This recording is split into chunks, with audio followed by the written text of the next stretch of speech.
तो झोक्योंग को पता चलता है कि वह ट्रांसमाइग्रेट होकर डेमन कल्ट का लीडर बन गया है, लेकिन उसके पास सिर्फ 8% ताकत बची होती है और उसके सभी मेरिडियंस टूट चुके होते हैं। चारों तरफ उसके अपने ही डेमन उसके खिलाफ बगावत करने का इंतजार कर रहे होते हैं। तभी उसके माथे पर एक रोशनी चमकती है और उसके दिमाग में विलन इनविंसिबल सिस्टम एक्टिवेट हो जाता है, जो उसे वेलकम रिवॉर्ड के तौर पर एक प्रीमियम लॉटरी ड्रॉ देता है। लॉटरी व्हील घूमता है और उसे हेवन डिवोरिंग मैजिक आर्ट मिलती है। झोक्योंग तुरंत इस तकनीक की साधना करने का फैसला करता है। अचानक नीली बिजली उसके शरीर में दौड़ती है और उसके टूटे हुए मेरिडियंस तुरंत ठीक हो जाते हैं। फिर वह सिस्टम से एंट्री लेवल लॉटरी भी चलवाता है, जहां उसे कई ताकतवर स्किल्स और आइटम्स मिलते हैं। उसी समय डेमन कल्ट का शैडो गार्ड दीयी उसके सामने घुटनों के बल बैठकर हाजिर होता है। दीयी उसे बताता है कि किंगलोंग और शुआनवू हॉल मास्टर्स ईस्ट चाइना सी में डेमन रेस से लड़ रहे हैं, जबकि बाइहू और जूचवे हॉल मास्टर्स बंद साधना में हैं। झोक्योंग 3 दिन बाद ग्रैंड असेंबली बुलाने का आदेश देता है। दूसरी तरफ ली चांगशेंग और वान ली सोचते हैं कि इतनी जल्दी मीटिंग क्यों बुलाई गई है और क्या लीडर की ताकत 1 साल की साधना के बाद सच में बढ़ गई है। ग्रेट एल्डर उन सभी पर नजर रखता है।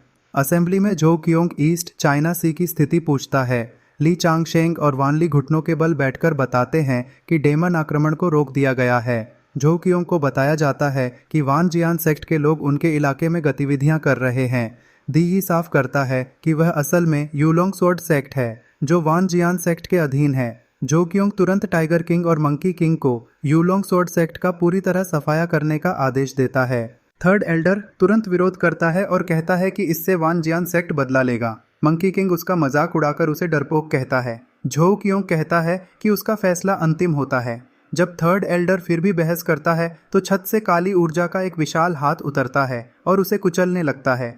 डरकर थर्ड एल्डर ग्रेट एल्डर से मदद मांगता है। ग्रेट एल्डर दया की प्रार्थना करता है। झोक्योंग उसकी इज्जत रखते हुए थर्ड एल्डर की जान बख्श देता है, लेकिन उसे 1 साल तक पहाड़ के पीछे अकेले चिंतन करने की सजा देता है और सबको चेतावनी देता है कि उसकी बात ही कानून है।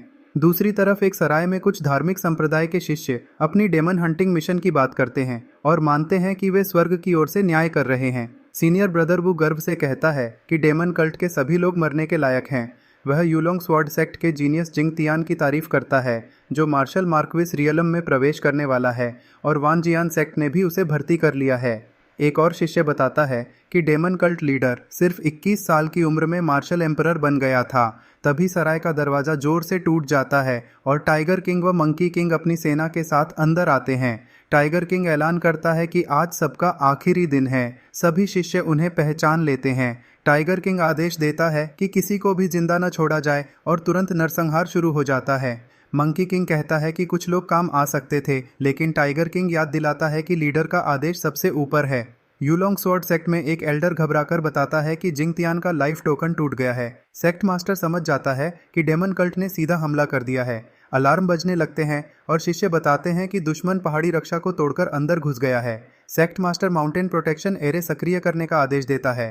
बाहर टाइगर किंग मंकी किंग को चिढ़ाते हुए कहता है कि हमला वह अकेले करेगा। की बैरियर तोड़ने लगता है। Sect master flying dragon sword attack से जवाब देता है। दोनों की ताकत जबरदस्त टकराती है। सेक्ट मास्टर डेमन कल्ट को निर्दोषों का हत्यारा कहता है। इसी दौरान मंकी किंग भी युद्ध में शामिल होकर हवा को चीर देने वाला क्लॉ अटैक करता है और दोनों की संयुक्त ताकत सेक्ट मास्टर को पीछे धकेल देती है। मंकी किंग धमकी देता है कि एक दिन पूरे वान जियान सेक्ट का भी अंत कर दिया जाएगा।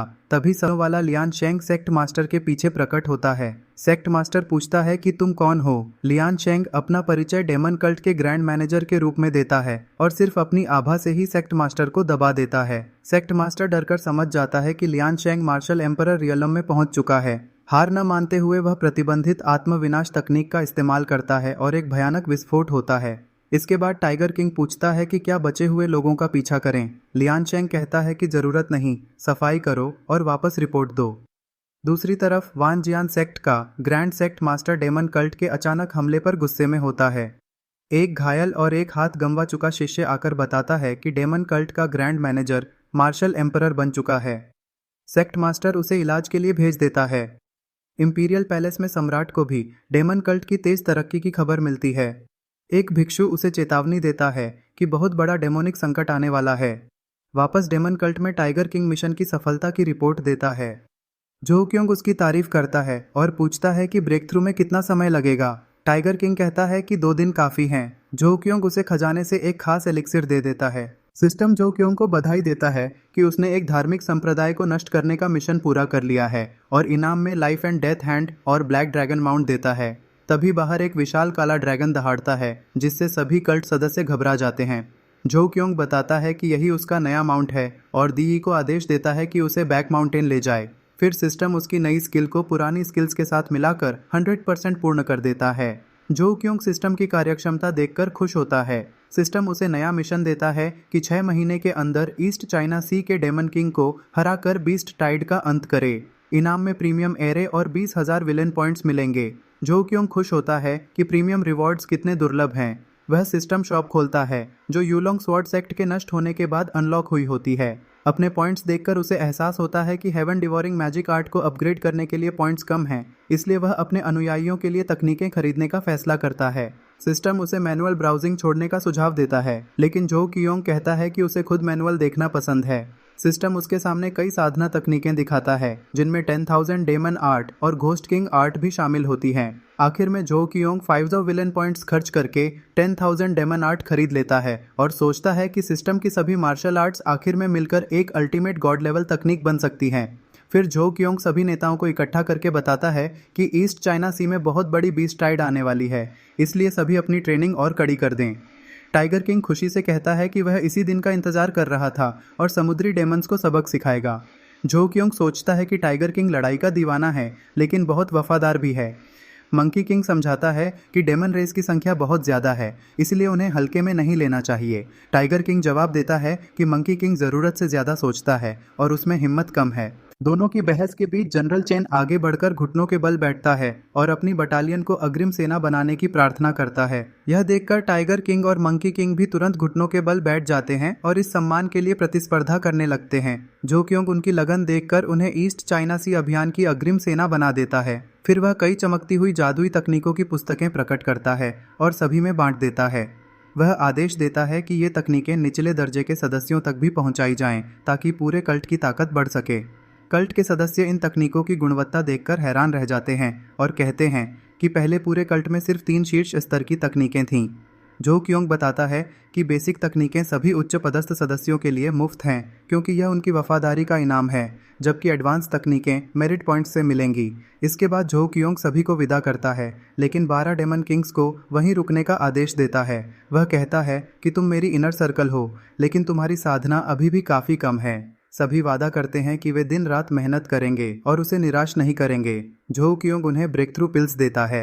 6 महीने बाद डेमन कल्ट की ताकत बहुत बढ़ चुकी होती है। Great elder martial emperor realm में ब्रेक थ्रू कर लेता है। पता चलता है कि वह जो क्योंग के पिता का पुराना दोस्त था और कई सालों से एक ही स्तर पर अटका हुआ था। सेकेंड एल्डर मार्शल किंग के पीक स्तर तक पहुंच चुका होता है। ग्रेट एल्डर ऐलान करता है कि अब उनके पास 4 martial emperors, 4 peak martial kings और बड़ी संख्या में मार्शल किंग्स और मार्शल लॉर्ड्स मौजूद हैं। वह गर्व से कहता है कि डेमन कल्ट अपने 1000 साल के इतिहास की सबसे ताकतवर स्थिति में है।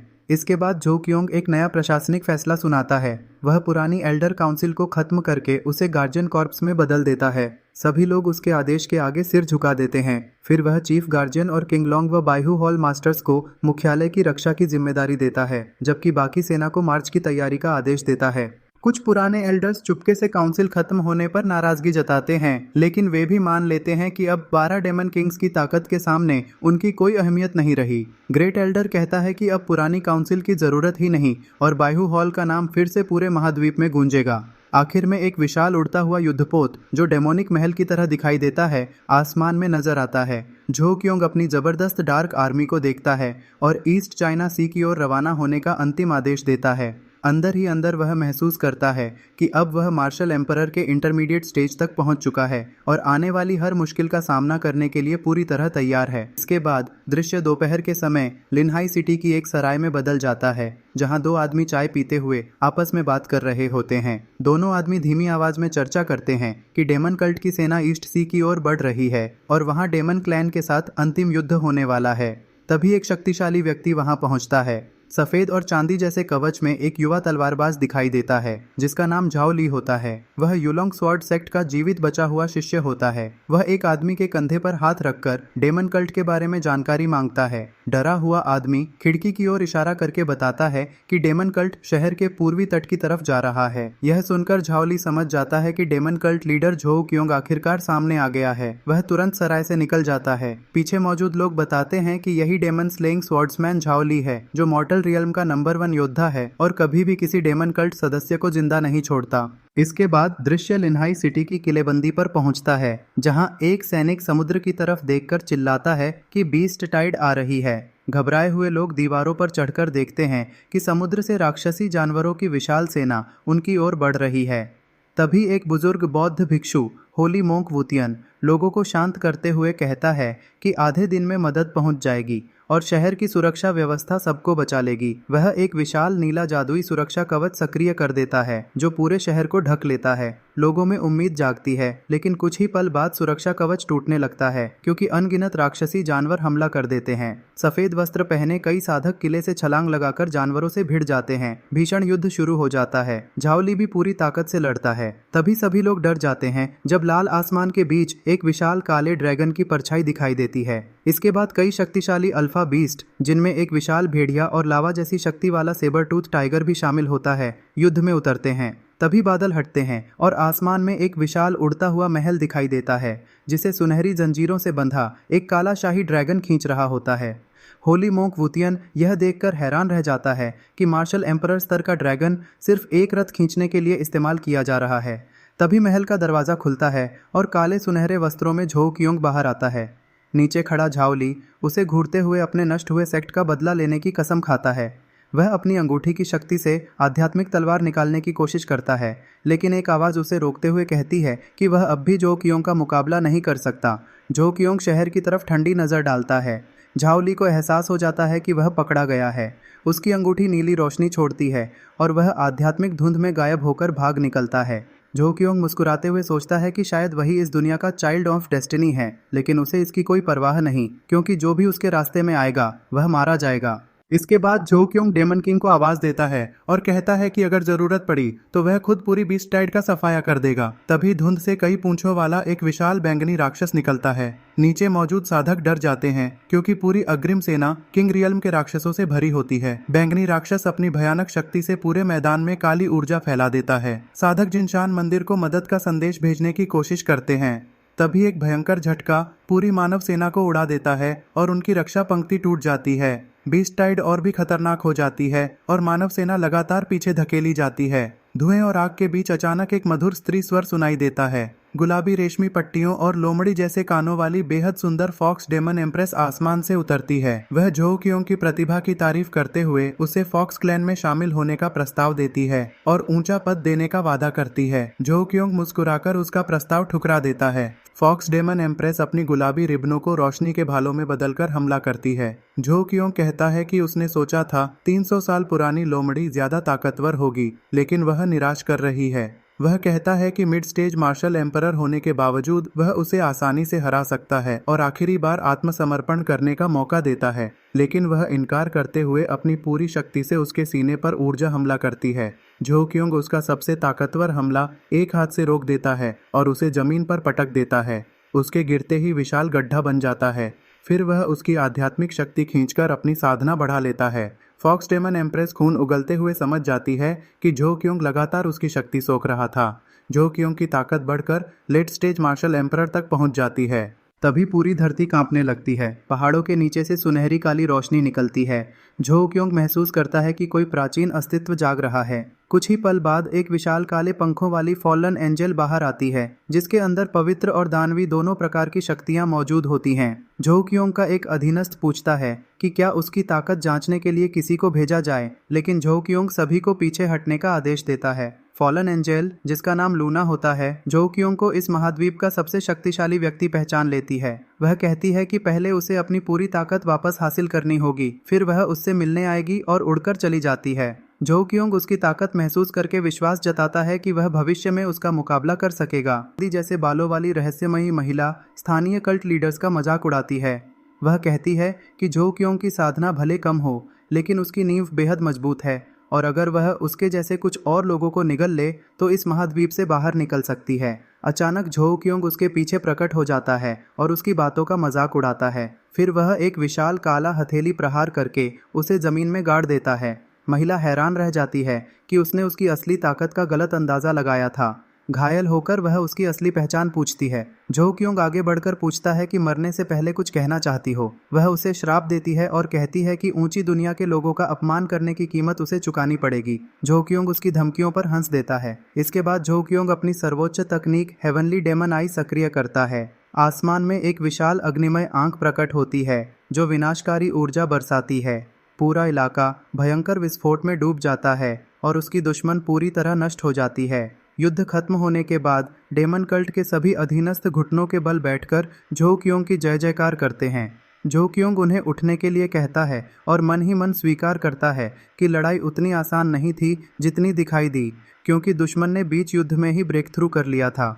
तभी सिस्टम उसे सूचित करता है कि मिशन पूरा हो गया है और इनाम में प्रोफाउंड स्काई शील्ड एरे तथा 20,000 विलेन पॉइंट्स मिलते हैं। फिर एक और नोटिफिकेशन आता है कि उसने छिपा हुआ मिशन पूरा करके फॉलन एंजल का वध किया है, जिसके बदले उसे 50,000 अतिरिक्त विलेन पॉइंट्स मिलते हैं। झोउ क्योंग यह देखकर खुश हो जाता है। उसका दाहिना हाथ पूछता है कि अभी कौन सा खजाना मिला है। झोउ क्योंग बताता है कि यह एक नया डिफेंसिव माउंटेन एरे है जिसकी रक्षा इतनी मजबूत है कि मार्शल गॉड भी इसे आसानी से नहीं तोड़ सकता। यह सुनकर सभी लोग बेहद खुश हो जाते हैं। इसके बाद झोउ क्योंग सोचता है कि उसकी अंदरूनी चोटें अभी पूरी तरह ठीक नहीं हुई हैं, इसलिए आगे की रणनीति सोच समझकर बनानी होगी। तभी उसका कमांडर सूचना देता है कि जिनशान मंदिर की गतिविधियां संदिग्ध हैं। झोउ क्योंग तुरंत वहां के एबॉट की जांच कराने का आदेश देता है। इसके बाद एक गुप्त बैठक में एक उच्च अधिकारी झोउ क्योंग का आदेश जासूसों तक पहुंचाता है। सभी जासूस उसी रात जिनशान मंदिर में घुसपैठ करने की तैयारी करते हैं। दूसरी तरफ जिनशान मंदिर में एक युवा भिक्षु खुशी से रोते हुए बताता है कि उसका वरिष्ठ भाई कोमा से जाग गया है। वह एबॉट का धन्यवाद करता है। एबॉट उसे चेतावनी देता है कि demon cult leader Zhou Qiong अब शायद लेट स्टेज मार्शल एम्परर तक पहुंच चुका है और पहले से कहीं बड़ा खतरा बन गया है। इसके बाद वह अपने सभी प्रमुख लीडर्स को सभा में बुलाता है और पूछता है कि क्या वे अंतिम मिशन पूरा करने का साहस रखते हैं। सभी लीडर्स एक साथ उसके लिए जान देने की कसम खाते हैं। Zhou Kyung white tiger, vermilion bird और ब्लैक टॉर्टोइज हॉल को आदेश देता है कि एक ही दिन में जिनशान मंदिर पर कब्जा कर लिया जाए। सभी लीडर्स युद्ध की तैयारी में निकल पड़ते हैं। शुरुआत जिनशान मंदिर से होती है, जहां मार्शल आर्टिस्ट मोहू वांग अपने प्रतिद्वंदी से द्वंद्व करने की तैयारी कर रहा होता है। तभी द जोंग गुआन और द झांग लाओ वहां पहुंचते हैं। द जोंग गुआन भिक्षुओं से पूछता है कि क्या वे धर्मी और डेमोनिक गुटों के बीच युद्ध भड़काना चाहते हैं। तभी लियान शेंग कहता है कि वह कल्ट लीडर के आदेश पर जिनशान मंदिर को नष्ट करने आया है और अपनी जीत के सबूत के रूप में मुख्य भिक्षु का सिर चाहता है। इसके बाद द झांग लाओ आगे बढ़कर बताता है कि पूरे अभियान की कमान द जोंग गुआन के हाथ में है। वह अपनी असली पहचान Bai Hao Tian demon cult के गार्जियन के रूप में बताता है और कहता है कि अब कोई उसे उसके पुराने नाम से नहीं पुकार पाएगा। इसके बाद दृश्य बादलों के बीच बने युद्ध क्षेत्र में पहुंचता है, जहां लियान शेंग, बाई हाउ तियान और वू वू शेंग आमने सामने खड़े होते हैं। लियान शेंग और बाई हाउ तियान एक साथ हमला कर देते हैं। उनकी तलवारों की टक्कर से पूरे आसमान में जबरदस्त झटके फैल जाते हैं, लेकिन वू वू शेंग पूरी तरह शांत रहता है और अपनी रक्षात्मक शक्ति से उनके सभी हमलों को रोक देता है। इसके बाद वू वू शेंग एक विशाल सुनहरे ड्रैगन का प्रकट करता है जो आसमान में घूमते हुए दोनों विरोधियों पर हमला करता है। लियान शेंग और बाई हाउ तियान मिलकर उस ड्रैगन का सामना करते हैं। लड़ाई लगातार और भी भयानक होती जाती है। लियान शेंग घोषणा करता है कि आज वू वू शेंग का अंतिम दिन है और अपनी पूरी शक्ति अंतिम वार में लगा देता है। जवाब में वू वू शेंग अपने पीछे एक विशाल बुद्ध की दिव्य प्रतिमा प्रकट करता है। लियान शेंग और बाई हाउ तियान अपनी संयुक्त तकनीकों जियान जान यिन यांग और पोजांग शी का इस्तेमाल करके बुद्ध प्रतिमा पर अंतिम हमला करते हैं। दोनों शक्तियों की टक्कर से इतना बड़ा विस्फोट होता है कि नीचे मौजूद सभी भिक्षु भी उसकी लहर महसूस करते हैं। विस्फोट के बाद वू वू शेंग ध्यान मुद्रा में हवा में तैरता दिखाई देता है, जबकि उसकी तलवार जमीन में धंसी होती है। दूसरी तरफ लियान शेंग और बाई हाउ तियान गंभीर रूप से घायल और थके हुए नजर आते हैं। लियान शेंग पूछता है कि बाई हाउ तियान ने अपनी जान जोखिम में क्यों डाली। बाई हाउ तियान जवाब देता है कि लियान शेंग अभी युवा है और भविष्य में डेमन कल्ट का नेतृत्व उसी को करना है, इसलिए उसका बचना ज्यादा जरूरी था। वह अपनी चोटों की परवाह नहीं करता। तभी वू वू शेंग आसमान से नीचे गिर जाता है और नीचे मौजूद सभी भिक्षु यह देखकर स्तब्ध रह जाते हैं। इसके बाद प्रमुख भिक्षु शेंग सेंगे बाकी शिष्यों को प्रेरित करता है कि वे अपने गुरु की मौत का बदला लेने के लिए डेमन कल्ट से लड़ें। सभी भिक्षु युद्ध में कूद पड़ते हैं और मंदिर परिसर में भयंकर लड़ाई शुरू हो जाती है। शेंग सेंगे कई दुश्मनों से बहादुरी से लड़ता है लेकिन आखिरकार घायल हो जाता है। इसके बावजूद वह आत्मसमर्पण नहीं करता और कहता है कि डेमन कल्ट का अंत जरूर होगा। फिर वह अपनी बची हुई शक्ति से एक विशाल विस्फोट कर देता है। इसके बाद दृश्य एक शांत गांव में बदलता है जहां लोग दूर स्थित जिनशान मंदिर की दिशा में लाल धुंध देखते हैं। एक बुजुर्ग कहता है कि हवा में खून और लोहे जैसी अजीब गंध आ रही है। फिर कहानी फू बो नाम के युवक पर आती है जो अपनी उंगली में पहनी हरी अंगूठी को देख रहा होता है। अंगूठी से उसके वृद्ध गुरु की छवि निकलती है। गुरु बताते हैं कि जिनशान मंदिर वास्तव में एक महान स्वॉर्ड गॉड की समाधि पर बना है और वहाँ उसकी विरासत छिपी हुई है। फू बो पूछता है कि इतनी कड़ी सुरक्षा के बीच वह वहाँ कैसे पहुँचेगा। गुरु उसे सलाह देते हैं कि अभी मंदिर में चल रही अफरा तफरी उसके लिए सबसे अच्छा मौका है। तभी फू बो को खून की गंध महसूस होती है और वह युद्ध स्थल की तरफ बढ़ता है। मंदिर पहुंचकर फू बो चारों तरफ बिखरी लाशें देखता है। वह कई बड़े विशेषज्ञों जिनमें वांग शू, वूफा शेंग सेंगे और वूकोंग शेंग सेंगे भी शामिल होते हैं के शव पहचान लेता है। वह समझ जाता है कि डेमन कल्ट ने जिनशान मंदिर के पूरे नेतृत्व का सफाया कर दिया है। फू बो सोचता है कि क्या डेमन कल्ट को धर्मी गुटों के बदले का डर नहीं है। फिर वह अपने गुरु से विरासत का सही स्थान पूछता है। गुरु उसे हाथ में पकड़ी हुई मणि तोड़ने के लिए कहते हैं जिससे स्वॉर्ड गॉड की समाधि का प्रवेश द्वार खुल जाएगा। फू बो थोड़ी देर सोचने के बाद ऐसा करने का फैसला करता है।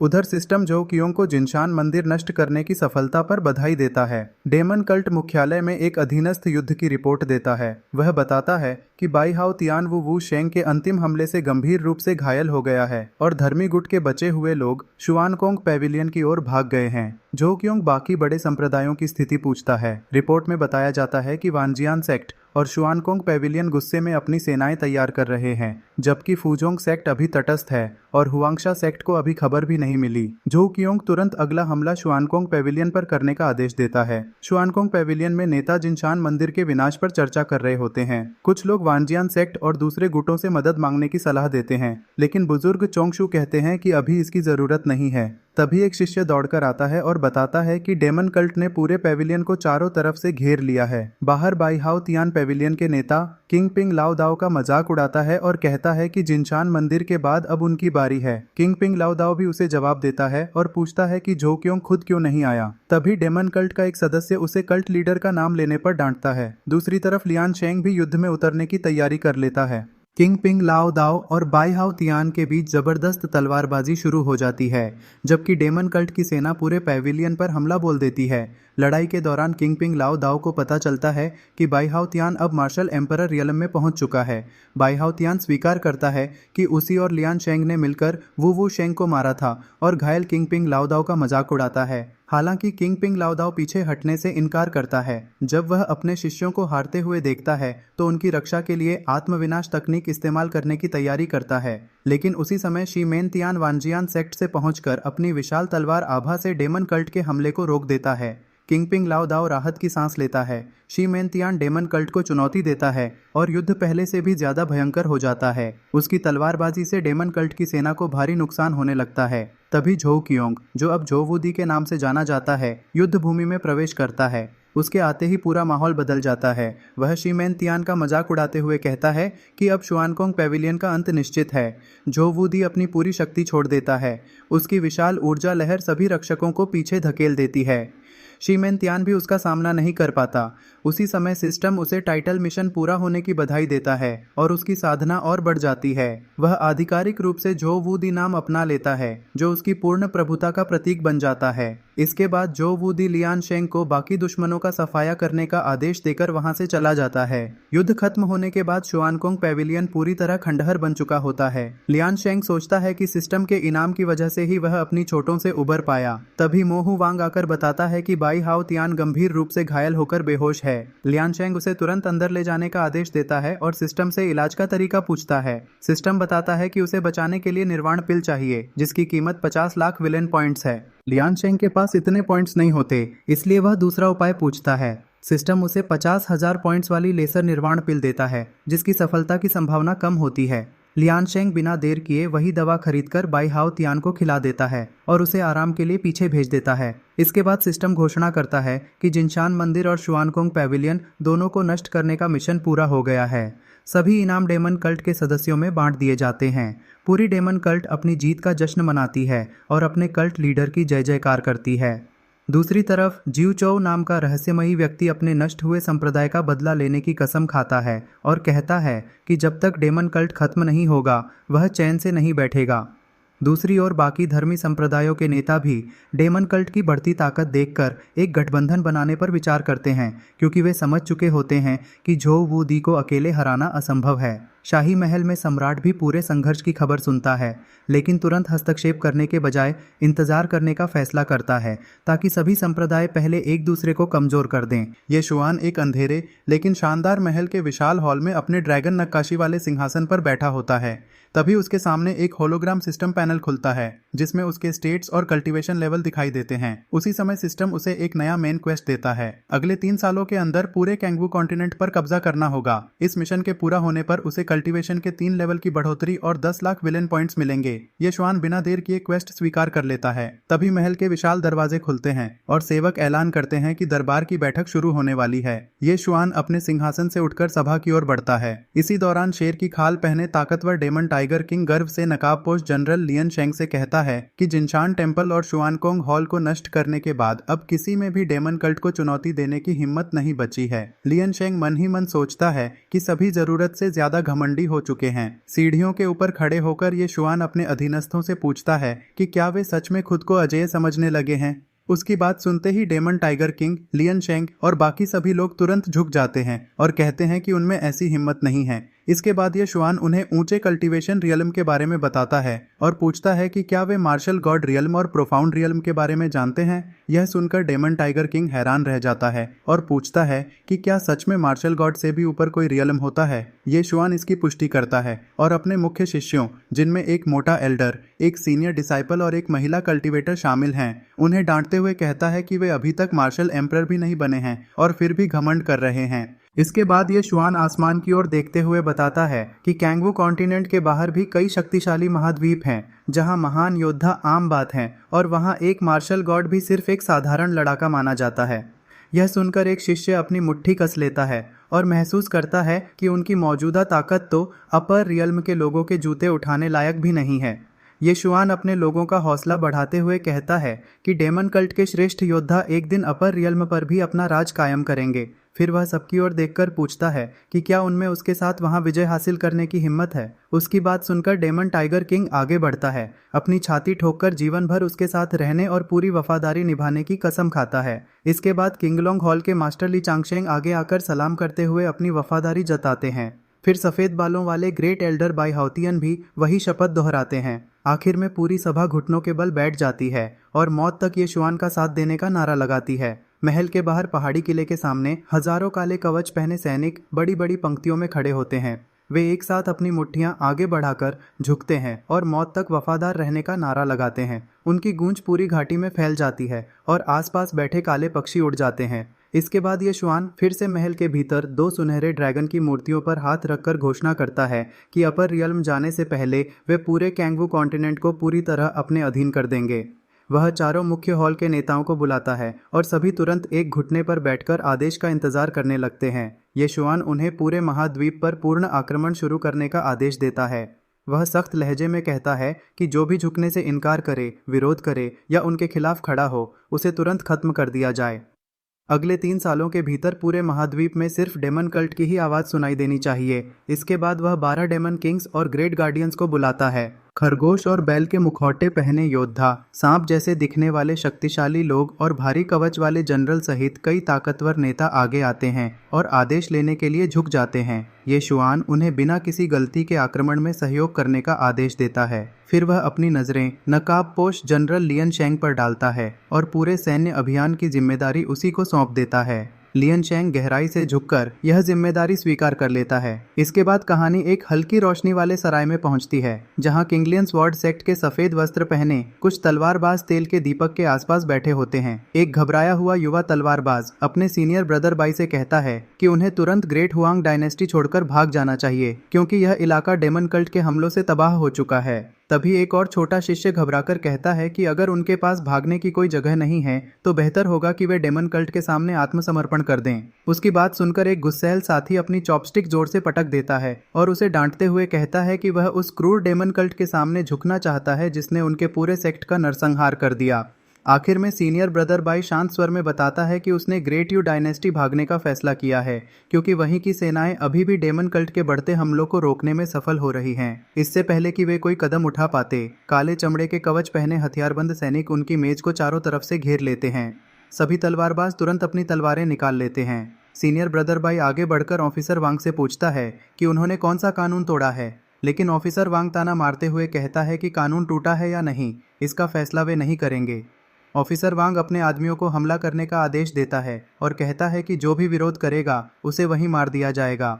सराय के तंग रास्तों में भीषण लड़ाई शुरू हो जाती है। सफ़ेद कपड़े पहने तलवारबाज पूरी ताकत से मुकाबला करते हैं, लेकिन दुश्मनों की संख्या ज़्यादा होने की वजह से वे धीरे धीरे हारने लगते हैं और एक एक करके लकड़ी के फर्श पर गिराकर मार दिए जाते हैं। मरने से पहले एक घायल किंगलियन सेक्ट का शिष्य सैनिकों पर थूकते हुए उन्हें डेमन कल्ट का गुलाम कहता है, लेकिन अगले ही पल दुश्मन की तलवार उसकी जान ले लेती है। इसके बाद कहानी एक शांत और आलीशान कमरे में पहुंचती है, जहां डेमन कल्ट का नेता मास्टर चैन आराम से स्प्रिंग टी पी रहा होता है। ऑफिसर वांग कमरे में आकर घुटनों के बल बैठता है और अपना पूरा नाम वांग यिशिन बताते हुए रिपोर्ट देता है कि उसने किंगलियन स्वॉर्ड सेक्ट के बचे हुए सभी लोगों को पकड़ लिया है और उन्हें तोहफे के रूप में लेकर आया है। मास्टर चैन मुस्कुराकर उसकी तारीफ करता है और कैदियों को स्वीकार कर लेता है। फिर मास्टर चैन पूछता है कि क्या और कोई बात है। वांग यिशिन झिझकते हुए भविष्य में प्रमोशन की गुजारिश करता है। मास्टर चैन उसे भरोसा दिलाता है कि उसके सभी काम दर्ज किए गए हैं और अगली सरकारी समीक्षा में उसे इंसेंस मास्टर का पद जरूर मिलेगा। यह सुनकर वांग यिशिन खुशी से बार बार झुककर उसका धन्यवाद करता है और वहां से चला जाता है। उसके जाने के बाद मास्टर चैन मुस्कुराते हुए सोचता है कि ऐसे स्थानीय गद्दार उसके अपने छोटे शिष्यों से भी ज्यादा काम के हैं। वह मानता है कि आज उनका इतना बड़ा साम्राज्य सिर्फ उनके कल्ट लीडर की अपार शक्ति की वजह से है। इसके बाद वह अपने पीक मार्शल किंग स्तर को पार करने के लिए साधना शुरू करने का फैसला करता है। अचानक उसे किसी की मौजूदगी का एहसास होता है। वह तुरंत उठकर अपने गार्ड्स को सतर्क करता है। अंधेरे से 2 एलीट गार्ड सामने आते हैं। मास्टर चैन उन्हें बताता है कि वह एकांत साधना में जा रहा है और सख्त आदेश देता है कि कोई भी बाहरी व्यक्ति उसकी साधना में बाधा न डाले। इसके बाद कहानी फिर से डेमन कल्ट के सिंहासन कक्ष में पहुंचती है, जहां ये शुआन अपने सिस्टम से लेसर 10,000 डेमन पूल के बारे में पूछता है। सिस्टम बताता है कि यह मार्शल गॉड स्तर से नीचे के सभी लोगों के लिए सबसे बेहतरीन प्रशिक्षण स्थल है और उसे अपने इनाम का आनंद लेने के लिए कहता है। ये शुआन उस रहस्यमयी ऊर्जा से भरे पूल में उतर जाता है। बैंगनी ऊर्जा उसके शरीर में समाने लगती है। वह महसूस करता है कि यहाँ की आध्यात्मिक ऊर्जा बेहद घनी है, जिससे उसकी साधना सामान्य से कई गुना तेज हो जाती है और उसका शरीर भी मजबूत होने लगता है। उसी समय शाही खुफिया अधिकारी तियानसान आकर झुकता है। ये शुआन उससे अपने लक्ष्य झाओ ली की जानकारी मांगता है। तियानसान बताता है कि झाओ ली को आखिरी बार जिनशान टेम्पल में देखा गया था, उसके बाद वह पूरे महाद्वीप से गायब हो गया। ये शुआन मुस्कुराकर कहता है कि नायक उसके जाल से निकलने में कामयाब हो गया। फिर वह लियन शेंग के युद्ध अभियान की जानकारी मांगता है। तियानसान बताता है कि उनकी सेना ने लगभग पूरे महाद्वीप पर कब्जा कर लिया है। ग्रेट हुआंग और ग्रेट चियान राजवंश गिर चुके हैं और अब सिर्फ ग्रेट यू राजवंश तथा हुआशा किला ही मुकाबला कर रहे हैं। यह सुनकर यह शुआन संतुष्ट होता है और तियानसान को आदेश देता है कि लियन शेंग जल्दबाजी न करे। साथ ही सभी ग्रेट गार्डियंस और डेमन किंग्स को मोर्चे पर इकट्ठा होने का आदेश देता है। इसके बाद वह सिस्टम से टाइम आइसोलेशन चैम्बर सक्रिय करने को कहता है ताकि वह लंबे समय तक एकांत साधना कर सके। इसके बाद कहानी ग्रेट यू राजवंश की युद्ध भूमि पर पहुंचती है। शाम के समय लियन शेंग एक ऊंची चट्टान पर खड़ा होकर अपने शिविर को देखता है और कहता है कि अब मिशन पूरा करने के लिए सिर्फ कुछ मजबूत किलों को गिराना बाकी है। डेमन टाइगर किंग सुझाव देता है कि सीधे हमला करके दुश्मन को कुचल दिया जाए। लियन शेंग कहता है कि सीधा हमला सबसे आसान और सबसे प्रभावी तरीका है। फिर वह सभी सेनापतियों को अगले दिन सुबह शाही महल पर पूर्ण आक्रमण करने का आदेश देता है। तभी एक बुजुर्ग याद दिलाता है कि कल्ट लीडर ने पूरे महाद्वीप को जीतने के लिए सिर्फ 1 साल की समय सीमा दी है। डेमन टाइगर किंग शिकायत करता है कि वे तो 6 महीने में ही सब खत्म कर सकते थे। लियन शेंग उसे चुप कराते हुए कहता है कि कल्ट लीडर के पास दिव्य दूरदृष्टि है और उनके हर आदेश का ठीक उसी तरह पालन करना होगा। इस दौरान साधारण सैनिक आपस में फुसफुसाते हैं कि उनका ग्रेट गार्डियन पिछले 2 सालों से एकांत साधना में है। इसके बाद एक अंधेरी गुफा दिखाई जाती है जहां नीली बिजली लगातार चमक रही है। वहां एक बुजुर्ग संरक्षक कठिन आध्यात्मिक सफलता हासिल करने की कोशिश कर रहा होता है। वह दर्द से जूझते हुए खुद से कहता है कि वह यहाँ नाकाम नहीं हो सकता, क्योंकि उसे अभी भी अपने सर्वोच्च कल्ट लीडर की सेवा करनी है। नीली बिजली उसके शरीर पर दौड़ने लगती है और उसकी शक्ति धीरे धीरे स्थिर होने लगती है। उसके घाव तेजी से भर जाते हैं और उसकी ताकत वापस लौट आती है। वह पूरी शक्ति लगाकर अपनी आखिरी रुकावट तोड़ने की कोशिश करता है। अचानक पूरी गुफा में नीली ऊर्जा का विस्फोट होता है। वह आंखें खोलकर खुशी से चिल्लाता है कि उसका परिवर्तन सफल हो गया है। उसका मुख्य अवतार पूरी तरह बहाल हो जाता है और वह मार्शल एम्परर रियलम के शुरुआती स्तर में प्रवेश कर जाता है। लेकिन वह यहीं नहीं रुकता। वह और ज़्यादा ऊर्जा इकट्ठा करता है और अपनी सीमाओं को आगे बढ़ाता है। कुछ ही देर में उसकी शक्ति मार्शल एम्परर रियलम के मध्य स्तर तक पहुंच जाती है। उसकी ताकत लगातार बढ़ती रहती है। वह पागलों की तरह हंसता है क्योंकि उसकी ऊर्जा सामान्य सीमाओं से आगे निकल जाती है और वह मार्शल एम्परर रियलम के उन्नत स्तर तक पहुंच जाता है, फिर तेजी से शिखर स्तर के करीब पहुंचने लगता है। आखिरकार एक जबरदस्त विस्फोट के साथ वह पूरी तरह मार्शल एम्परर रियलम के पीक स्तर तक पहुंच जाता है। उसके चारों ओर काली बिजली की भयानक आभा फैल जाती है और वह पूरे महाद्वीप के सबसे शक्तिशाली लोगों में शामिल हो जाता है। कुछ देर बाद बिजली शांत हो जाती है। वह धीरे धीरे जमीन पर उतरता है और अपनी नई दिव्य शक्ति की प्रशंसा करता है। इसके बाद युद्ध से तबाह शाही महल दिखाई देता है, जहां ग्रेट यू राजवंश का सम्राट किंग यू खून से लथपथ घुटनों के बल बैठा होता है। लियन शेंग उसकी बहादुरी की तारीफ करता है और आखिरी बार उसे आत्मसमर्पण करके डेमन कल्ट में शामिल होने का मौका देता है। किंग यू गुस्से में इस प्रस्ताव को ठुकरा देता है।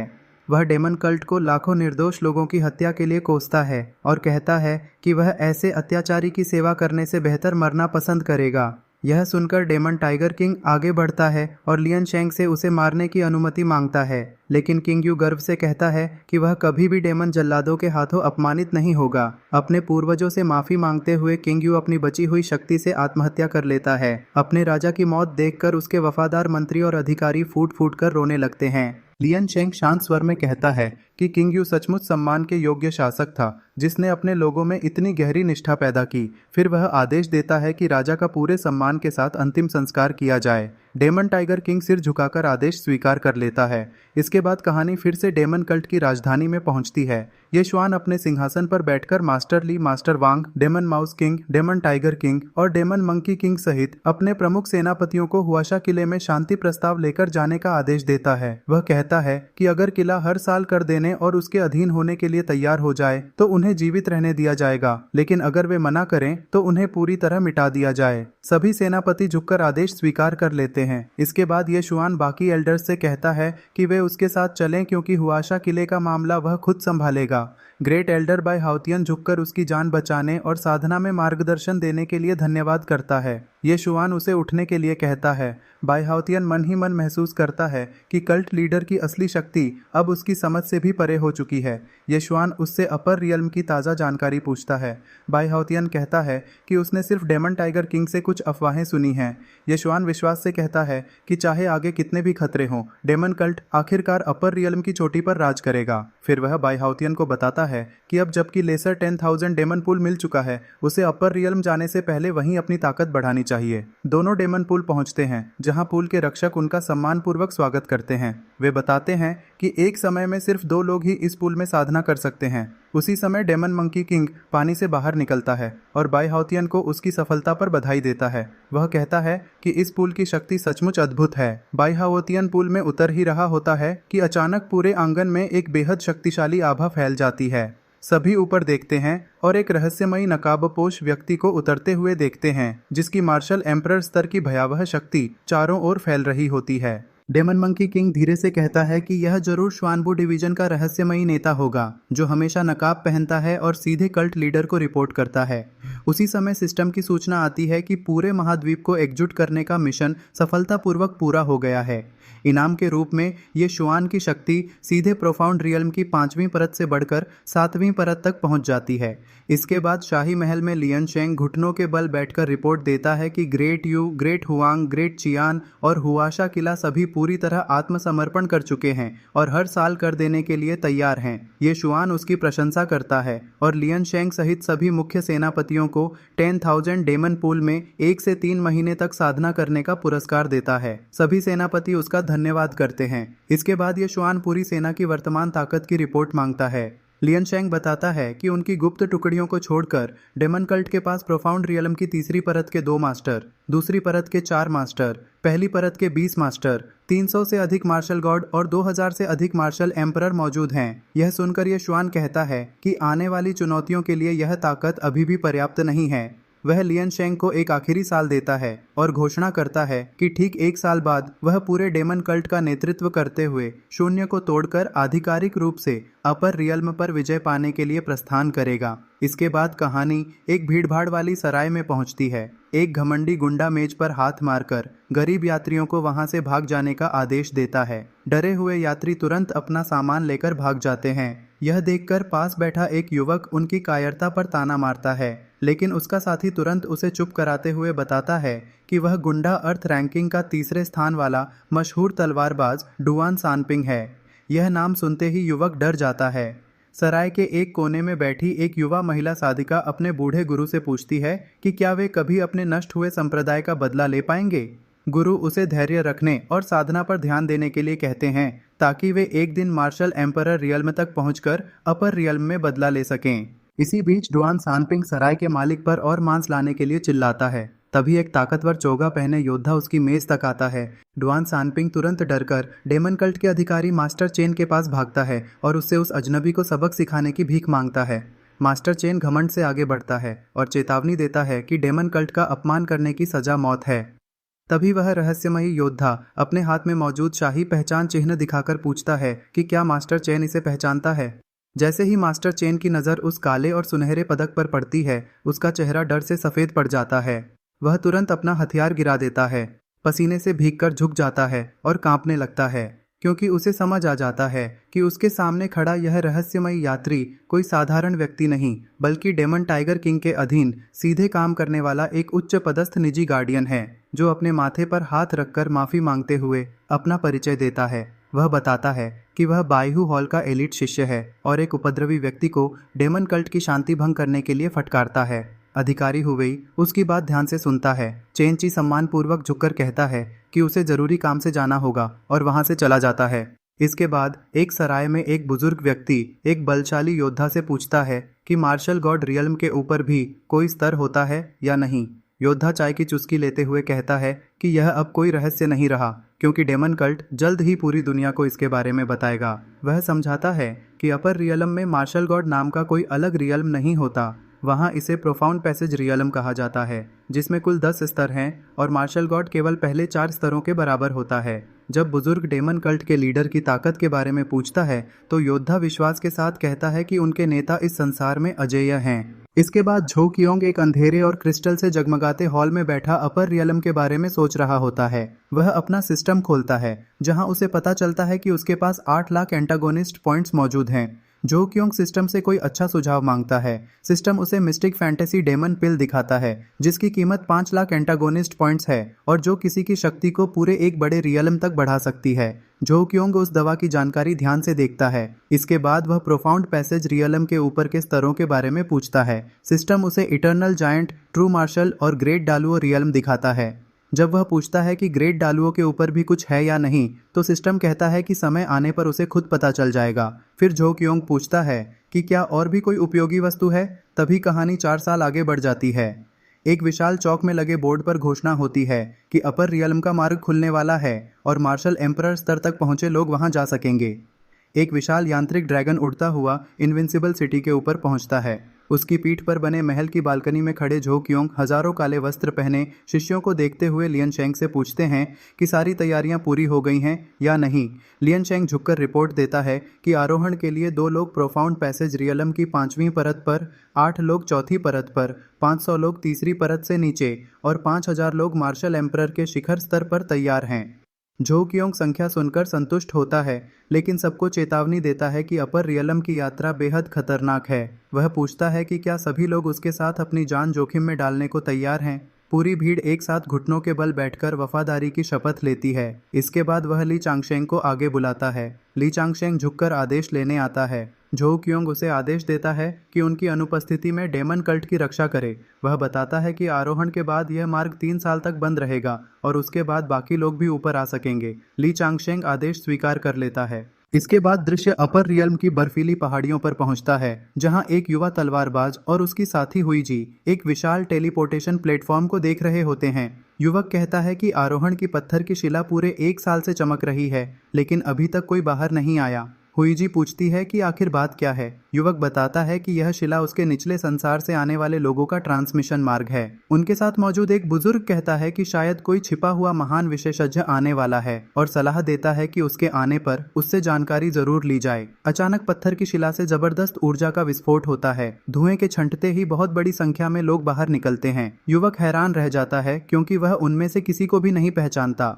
हुईजी आश्चर्य से पूछती है कि क्या सचमुच ये लोग उसी निचले संसार से आए हैं। युवक समझ नहीं पाता कि एक निचला संसार इतने सारे शिखर मार्शल एम्परर कैसे पैदा कर सकता है। तभी लान्यू वू नाम का अपर रियल्म का एक अधिकारी आगे बढ़कर पूछता है कि वे किस शक्ति से हैं और एक साथ इतनी बड़ी संख्या में यहाँ क्यों आए हैं। तभी लियन शेंग धुएं से बाहर निकलकर उसके सामने आ जाता है। दोनों पक्ष आमने सामने खड़े हो जाते हैं। डेमन कल्ट के हजारों शिष्य अनुशासित सैन्य पंक्तियों में खड़े रहते हैं और सामने मौजूद शत्रु सेना से बिल्कुल भी नहीं डरते। लान्यू वू अपना विशाल हथियार निकालता है, जिससे ठंडी नीली ऊर्जा निकलने लगती है। उसके सैनिक भी पीछे खड़े होकर युद्ध की तैयारी कर लेते हैं। लियन शेंग पूरी शांति के साथ अपनी शक्ति प्रकट करता है। हजारों डेमन कल्ट साधकों की ऊर्जा पूरे बर्फीले मैदान को हिला देती है और वातावरण पर भारी दबाव छा जाता है। हुईजी हैरानी से पूछती है कि कोई नया आया व्यक्ति इतना शक्तिशाली कैसे हो सकता है। युवक डरते हुए बताता है कि सामने खड़ा व्यक्ति डेमन कल्ट का ग्रैंड स्टूअर्ड लियन शेंग है। हुईजी पूछती है कि क्या वह उसे जानता है। युवक बताता है कि डेमन कल्ट इतना शक्तिशाली संगठन है कि उसके अपने पुराने संप्रदाय को भी खत्म होना पड़ा था। लान्यू वू हैरानी से चिल्लाता है कि लियन शेंग प्रोफाउंड पैसेज रियल्म की 5वीं परत पर पहुंच चुका है। वह पूछता है कि क्या उसके पीछे खड़े सभी लोग एक साथ ऊपर आए हैं। लियन शेंग शांत स्वर में कहता है कि अपर रियल्म की आध्यात्मिक ऊर्जा सचमुच निचले संसार से 10 गुना अधिक है।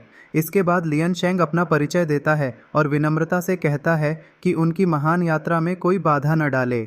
लान्यू वू गुस्से में कहता है कि उसे फर्क नहीं पड़ता वे कहाँ से आए हैं। वह घोषणा करता है कि लान्यू कबीले को चुनौती देने वालों की मौत निश्चित है। वह आखिरी चेतावनी देता है कि या तो वे आत्मसमर्पण करें या यहीं मारे जाएं। इतना कहकर वह अपने सैनिकों को हमला करने का संकेत देता है। लियन शेंग घोषणा करता है कि सामने खड़े लोग डेमन कल्ट की प्रगति रोकना चाहते हैं और सभी उच्च अधिकारियों को पूरी शक्ति से लड़ने का आदेश देता है।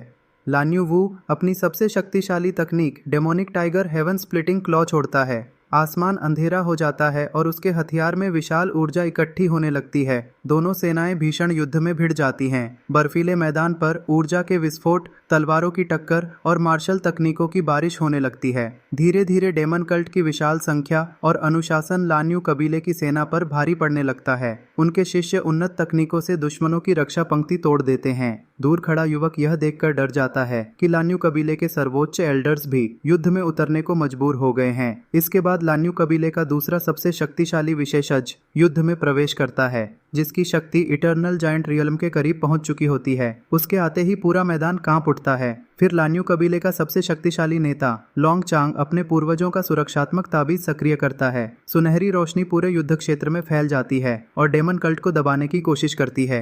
युवक यह देखकर कहता है कि इतनी जबरदस्त ताकत और आत्मविश्वास के बिना कोई भी अपर रियल्म में इस तरह प्रवेश करने की हिम्मत नहीं कर सकता। तभी आसमान से एक विशाल आवाज गूंजती है और झो क्योंग भव्य अंदाज में स्वर्ग से उतरता है। झो क्योंग सभी को उठने का आदेश देता है और फिर ठंडी नजरों से लोंग चांग की ओर देखकर पूछता है कि डेमन कल्ट के लोगों पर हाथ उठाने की हिम्मत उसे किसने दी। झो क्योंग की भयानक शक्ति महसूस करते ही लोंग चांग कांपने लगता है। उसे विश्वास ही नहीं होता कि निचले संसार से आया कोई व्यक्ति इतना शक्तिशाली हो सकता है।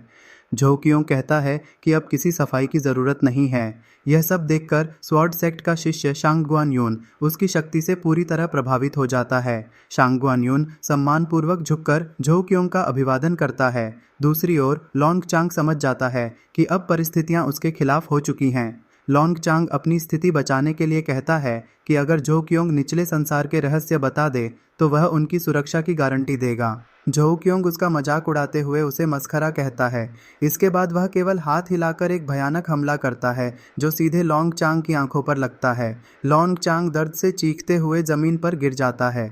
यह देखकर लान्यू कबीले के बाकी लोग डर से जड़ हो जाते हैं क्योंकि उनका सबसे शक्तिशाली योद्धा एक ही वार में हार चुका होता है। तभी लान्यू कबीले का मुखिया लान्यू कोंग जल्दी से वहां पहुंचता है और माफ़ी मांगते हुए कहता है कि वे सिर्फ ब्लैक इंपीरियल सिटी के नियमों के अनुसार इस स्थान की रक्षा कर रहे थे और यह सब एक गलतफहमी थी। वह जो क्योंग से नाराज न होने की विनती करता है और निचले संसार की स्थिति के बारे में पूछता है, लेकिन जो क्योंग कोई जानकारी देने से इनकार कर देता है। जो क्योंग मन ही मन समझ जाता है कि लान्यू कोंग केवल उसकी ताकत से डरकर सम्मान दिखा रहा है। वह सोचता है कि फिलहाल उसके संप्रदाय को अपर रियल्म में अपनी जड़ें मजबूत करने के लिए समय चाहिए। इसी दौरान ब्लैक इंपीरियल सिटी के व्यापारी संघ का प्रमुख चियान सिहाई उड़ते हुए रथ में वहां पहुंचता है। वह निचले संसार के रहस्यों में रुचि दिखाते हुए जो क्योंग को सुरक्षा और साझेदारी का प्रस्ताव देता है। जो क्योंग उसकी बातों पर ध्यान देने के बजाय चुपचाप अपना सिस्टम खोलता है और वहां से निकलने का उपाय ढूंढता है। वह सिस्टम स्टोर से 3 लाख एंटागोनिस्ट पॉइंट्स देकर ग्रैंड शिफ्ट तावीज खरीद लेता है। खरीदारी के बाद उसके पास 80,000 पॉइंट्स बच जाते हैं। इसके बाद वह सबको बताता है कि फिलहाल डेमन कल्ट किसी से टकराव नहीं चाहता। जब वे अपनी जगह बना लेंगे तब सभी से विस्तार से बात करेंगे। इतना कहकर वह तावीज सक्रिय कर देता है। अचानक तेज रोशनी पूरी डेमन कल्ट सेना को घेर लेती है और अगले ही पल पूरी सेना वहां से गायब हो जाती है। चियान सिहाई गुस्से में चिल्ला उठता है। वह खाली पड़े मैदान को देखकर समझ जाता है कि बहुत उच्च स्तर का स्पेशल टेलीपोर्टेशन तावीज इस्तेमाल किया गया है और तुरंत अपने लोगों को आदेश देता है कि पता लगाएं डेमन कल्ट आखिर कहां गया है। लान्यू कोंग ध्यान दिलाता है कि आरोहण की प्राचीन पत्थर की शिला पूरी तरह बुझ चुकी है, जिससे साफ है कि निचले संसार का रास्ता अब पूरी तरह बंद हो चुका है। आखिर में डेमन कल्ट की पूरी सेना एक वीरान और धुंध से ढकी पर्वत श्रृंखला में सुरक्षित पहुंच जाती है। जो क्योंग एक विशाल पत्थर की वेदी के सामने खड़ा होकर घोषणा करता है कि आज से यही पर्वत अपर रियल्म में डेमन कल्ट का अस्थायी मुख्यालय होगा।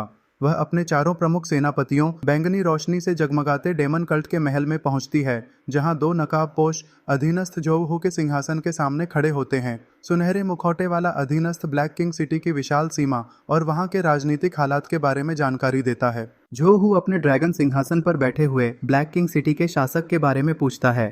अधीनस्थ बताता है कि वहां का शासक मुलाव है, जिसके बारे में कहा जाता है कि वह एक वृक्ष आत्मा है जिसने ट्रू मार्शल रियल्म प्राप्त कर लिया है। वह आगे बताता है कि मुलाव ब्लैक किंग सिटी का सबसे शक्तिशाली साधक है, लेकिन वह आमतौर पर शासन में ज्यादा हस्तक्षेप नहीं करता और शहर की 8 बड़ी शक्तियों को मिलकर व्यवस्था संभालने देता है।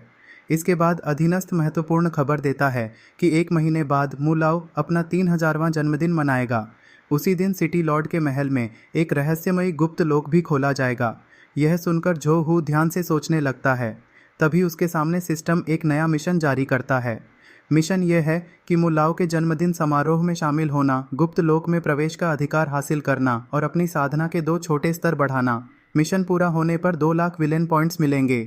जो हू तुरंत मिशन स्वीकार कर लेता है। इसके बाद दृश्य एक शांत बगीचे में पहुंचता है, जहां सफ़ेद बालों वाला मुलाव सब्जियां उगा रहा होता है। उसके साथ गुलाब जैसे लाल कपड़े पहने हुआ मेईगुई उत्साह से लॉन्ग चांग की हाल की हार के बारे में बात कर रही होती है। मुलाव मुस्कुराते हुए उससे पूछता है कि जब वह पहले से ही लॉन्ग चांग को पसंद नहीं करती तो उसके हारने पर परेशान क्यों है। हुआ मेईगुई शर्माते हुए कहती है कि वह सिर्फ जिज्ञासु है।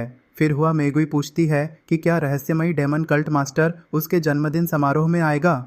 मुतिलाओ मजाक करते हुए कहता है कि उसकी छोटी बच्ची अब बड़ी हो गई है और किसी में दिलचस्पी लेने लगी है। शर्माकर हुआ मेईगुई इस बात से इनकार करती है और कहती है कि पूरे ब्लैक किंग सिटी के लोग उसके बारे में जानना चाहते हैं। फिर वह निचले संसार के रहस्यों के बारे में पूछती है। मुलाव उस विषय को टाल देता है और पूछता है कि उसकी साधना कैसी चल रही है। यह सुनकर हुआ मेईगुई झुंझलाकर चिल्लाती है और वहां से भाग जाती है। इसके बाद जन्मदिन समारोह के विशाल द्वार पर उद्घोषक अलग अलग शक्तिशाली गुटों के आगमन की घोषणा करता है। River gang, blue feather tribe, sword sect और कई अन्य संगठन समारोह में पहुंचते हैं। महल के पहरेदार सभी मेहमानों के निमंत्रण पत्र जांचने के बाद ही उन्हें अंदर जाने देते हैं। तभी जोहू बिना निमंत्रण पत्र के वहां पहुंचता है। पहरेदार पूछते हैं कि वह कौन है, तो वह शांत स्वर में खुद को डेमन कल्ट मास्टर बताते हुए कहता है कि वह मुटोर लाओ को जन्मदिन की शुभकामनाएं देने आया है। महल के अंदर पहले से बैठे लोग चर्चा कर रहे होते हैं कि झोऊ ने अपर रियल्म में आने के तुरंत बाद ही कॉर्नग्लिन जैसे शक्तिशाली व्यक्ति को गंभीर रूप से घायल कर दिया था। सभी बड़े नेता उसकी अविश्वसनीय साधना गति पर हैरान होते हैं। कुछ लोग उसकी तुलना प्राचीन पवित्र भूमियों के राजकुमारों से करते हैं, जबकि कुछ को शक होता है कि वह किसी महान विशेषज्ञ का पुनर्जन्म हो सकता है। तभी झोऊ भव्य अंदाज में हॉल में प्रवेश करता है। उसकी डरावनी आभा पूरे सभागार का ध्यान अपनी ओर खींच लेती है। सभी लोग फुसफुसाने लगते हैं और हैरान होते हैं कि वह अकेले इतने शक्तिशाली लोगों के बीच आने की हिम्मत कैसे कर सकता है। झोऊ सीधे मंच तक पहुंचकर मुलाओ को सम्मानपूर्वक जन्मदिन की शुभकामनाएं देता है। मुचिची लाओ मुस्कुराकर उसका स्वागत करता है और उसे सम्मानित अतिथि के रूप में बैठने का निमंत्रण देता है। तभी एक घमंडी नेता कहता है कि सभी मुख्य सीटें भर चुकी हैं और झोऊ को पीछे जाकर बैठना चाहिए। झोऊ उसकी बात अनसुनी करके सीधे एक आंख वाले कबीले की खाली सीट पर बैठ जाता है और ठंडे स्वर में पूछता है कि अगर किसी को आपत्ति है तो सामने आए। मुल्लाओ माहौल शांत करते हुए उसे वहीं बैठने की अनुमति दे देता है। इसके बाद समारोह संचालिका जन्मदिन के उपहार प्रस्तुत करने की घोषणा करती है। एक एक करके सभी बड़े संगठन अपने कीमती उपहार पेश करते हैं। कोई स्वर्ण अमृत देता है तो कोई दुर्लभ आध्यात्मिक क्रिस्टल भेंट करता है। तभी एक मेहमान झोऊ का मजाक उड़ाते हुए पूछता है कि क्या वह खाली हाथ आया है और क्या यह सिटी लॉर्ड का अपमान नहीं है। झोऊ अपनी विशेष दृष्टि से मुलाओ को देखता है और समझ जाता है कि उसका वास्तविक रूप एक दिव्य आड़ू का वृक्ष है जो शारीरिक सीमा के कारण अगले स्तर तक नहीं पहुंच पा रहा। इसके बाद वह अपना सिस्टम खोलता है। वह सिस्टम से शियानलिंग मैरो नाम की दुर्लभ वस्तु खरीदता है जो वृक्ष आत्माओं को बड़ी सफलता दिला सकती है। फिर झोऊ वह शीशीमो लाओ को उपहार में देता है। उसके भीतर की अद्भुत आध्यात्मिक ऊर्जा महसूस करते ही मुलाओ हैरानी से खड़ा हो जाता है और पूरा सभागार स्तब्ध रह जाता है। मुलाओ कृतज्ञता के साथ उपहार स्वीकार करता है। इसके बाद संचालिका घोषणा करती है कि अब युद्ध प्रतियोगिता शुरू होगी, जिसमें हर बड़ा संगठन 2 प्रतिभागी भेजेगा। विजेताओं को कोंगतोंग गुप्त लोक में प्रवेश मिलेगा। प्रतियोगिता शुरू होते ही अलग अलग संप्रदायों के युवा योद्धा शक्तिशाली तकनीकों और तत्वीय हमलों से एक दूसरे पर टूट पड़ते हैं। मुकाबले लगातार तेज होते जाते हैं। तलवारें टकराती हैं, ऊर्जा विस्फोट होते हैं, तेज रफ्तार लड़ाइयाँ होती हैं। कोई हवा में उड़कर हमला करता है, कोई ढाल बनाता है तो कोई जादुई शक्ति का प्रयोग करता है। एक एक करके प्रतियोगी बाहर होते जाते हैं। अलग अलग मुकाबलों में सभी योद्धा पूरी ताकत से शीर्ष स्थान पाने की कोशिश करते हैं। आखिर एक महिला योद्धा जोरदार वार खाकर बाहर जा गिरती है। संचालिका घोषणा करती है कि प्रारंभिक मुकाबले समाप्त हो चुके हैं और अब अंतिम दौर शुरू होगा। सभी फाइनलिस्ट अखाड़े के बीच पहुंचते हैं और निर्णायक मुकाबले की तैयारी करते हैं। जबरदस्त ऊर्जा हमलों की टक्कर से पूरा अखाड़ा धूल और झटकों से भर जाता है। बैंगनी और नीली ऊर्जा के विशाल विस्फोट कई योद्धाओं को पीछे हटने पर मजबूर कर देते हैं। अंत में एक प्रतियोगी बुरी तरह पत्थर के फर्श पर गिरता है और खून उगलने लगता है। संचालिका बचे हुए प्रतिभागियों की स्थिति की जांच करती है। संचालिका आधिकारिक रूप से प्रतियोगिता समाप्त घोषित करती है और बताती है कि अब डेमन कल्ट भी बाकी बड़े संगठनों के साथ गुप्त लोक में प्रवेश करेगा। इसके बाद हुआ मेगुई झोऊ के पास आकर मुस्कुराते हुए पूछती है कि क्या यह सच है कि वह निचले संसार से यहाँ तक पहुँचा है। वह उसकी ताकत को लेकर बेहद उत्सुक दिखाई देती है। वह लगातार उसके संप्रदाय और उसकी शक्ति के बारे में सवाल पूछती रहती है। झोऊ परेशान होकर उसे ठंडी नज़रों से देखता है और कहता है कि अगर अपनी जान प्यारी है तो उसकी नज़रों से दूर हो जाए। इसके बाद मुलाओ सभी चुने गए लोगों को कोंगतोंग गुप्त लोक के प्रवेश द्वार तक ले जाता है। वह बताता है कि पहले प्रोफाउंड रियल्म के साधक प्रवेश करेंगे और 3 घंटे बाद ट्रू मार्शल रियल्म के लोग अंदर जाएंगे। उधर कुछ बड़े संगठन के नेता आपस में गुप्त योजना बनाते हैं कि गुप्त लोक के अंदर मिलकर झोऊ पर हमला करेंगे। वे तय करते हैं कि जो भी झोऊ को मारेगा उसके अधिकतर खजाने उसी के होंगे। उन्हें पूरा विश्वास होता है कि वह गुप्त लोक से जीवित वापस नहीं आएगा। मुलाओ सभी लोगों को चेतावनी देता है कि गुप्त लोक में प्राचीन और खतरनाक जीव रहते हैं। साथ ही 3 दिन बाद यह स्थान अपने आप बंद हो जाएगा, इसलिए सभी समय का ध्यान रखें। झोऊ चमकते हुए भंवर में प्रवेश करता है। उसी समय सिस्टम मिशन पूरा होने की पुष्टि करता है और उसे इनाम दे देता है। गुप्त लोक के अंदर वह खुद को एक अंधेरी गुफा में पाता है। वह तुरंत एक शक्तिशाली औषधि खा लेता है, जिससे उसकी शक्ति अस्थायी रूप से ट्रू मार्शल रियल्म तक पहुंच जाती है। गुफा में आगे बढ़ते ही उसके सामने एक विशाल अग्निमय सिंह जैसा जादुई दैत्य आ जाता है और जोर से दहाड़ता है। झोऊ बिल्कुल नहीं घबराता। वह अपनी काली ऊर्जा का उपयोग करके दैत्य की आग को आसानी से रोक देता है और तुरंत पलटवार करता है। आगे बढ़ते हुए झो हू एक रोशनी से भरे कक्ष में पहुंचता है जहां हुआ मेगुई दुर्लभ आध्यात्मिक पौधों के पास खड़ी होती है। हुआ मेगुई पौधों को अपने हाथों से ढकते हुए घबराकर कहती है कि यह खजाना उसने पहले खोजा था। झो हू ठंडे स्वर में कहता है कि जिस चीज पर उसकी नजर पड़ जाती है वह उसी की हो जाती है। वह उसे चेतावनी देता है कि या तो खजाना सौंप दे या फिर यही मरने के लिए तैयार हो जाए। डरी हुई हुआ मेगुई बताती है कि वह सिटी लॉर्ड मू लाओ की पोती है, लेकिन झो हू उसकी चेतावनी को पूरी तरह अनदेखा कर देता है और अपना लक्ष्य पूरा करने के लिए उस दुर्लभ चमकते हुए शियानशी पौधे को तोड़ लेता है। झो शियोंग अपने हाथ में एक चमकता हुआ पत्थर लेकर जंगल में किसी से बात कर रहा होता है। बात खत्म होते ही वह उड़कर पहाड़ों की तरफ चला जाता है, जिसे देखकर लाल कपड़ों वाली लड़की गुस्से में पैर पटकने लगती है। उड़ते उड़ते झो शियोंग को अचानक एक रहस्यमयी शक्ति महसूस होती है जो उसे किसी खास जगह की ओर खींच रही होती है। उसी समय एक युवा तलवारबाज हाथ में मशाल लेकर अंधेरी गुफा में प्रवेश करता है जहाँ चारों तरफ हरे चमकते क्रिस्टल लगे होते हैं। तभी एक नीली आत्मा उसके सामने प्रकट होकर बताती है कि इस जगह से जुड़ी उसकी यादें अब धुंधली हो चुकी हैं। दूसरी तरफ झो शियोंग भी एक लाल रोशनी से चमकती गुफा में पहुंचकर दीवारों पर बने रहस्यमयी निशानों को ध्यान से देखने लगता है। आगे बढ़ते हुए युवा तलवारबाज एक गुप्त कक्ष में पहुंचता है जहां एक विशाल पत्थर की मूर्ति खड़ी होती है। नीली आत्मा उसे मूर्ति का हाथ घुमाने के लिए कहती है। जैसे ही वह ऐसा करता है पूरा कक्ष सुनहरी रोशनी से जगमगा उठता है। इधर झो शियोंग एक ऊंची चट्टान पर पहुंचकर काली ऊर्जा इकट्ठा करता है और बिना किसी डर के गहरी ज्वालामुखी जैसी खाई में छलांग लगा देता है। दूसरी तरफ युवा तलवारबाज एक शक्तिशाली कवचधारी योद्धा से मिलता है जो सिंहासन पर बैठा होता है। वह उसकी पहचान और स्वॉर्ड गॉड से उसके संबंध के बारे में पूछता है। युवा तलवारबाज सम्मान के साथ जवाब देता है। यह सुनकर योद्धा हंस पड़ता है और बताता है कि वह पिछले 2000 सालों से बुराई को दबाने का काम कर रहा है। अब समय आ गया है कि वह अपनी सबसे शक्तिशाली तकनीक उसे सौंप दे।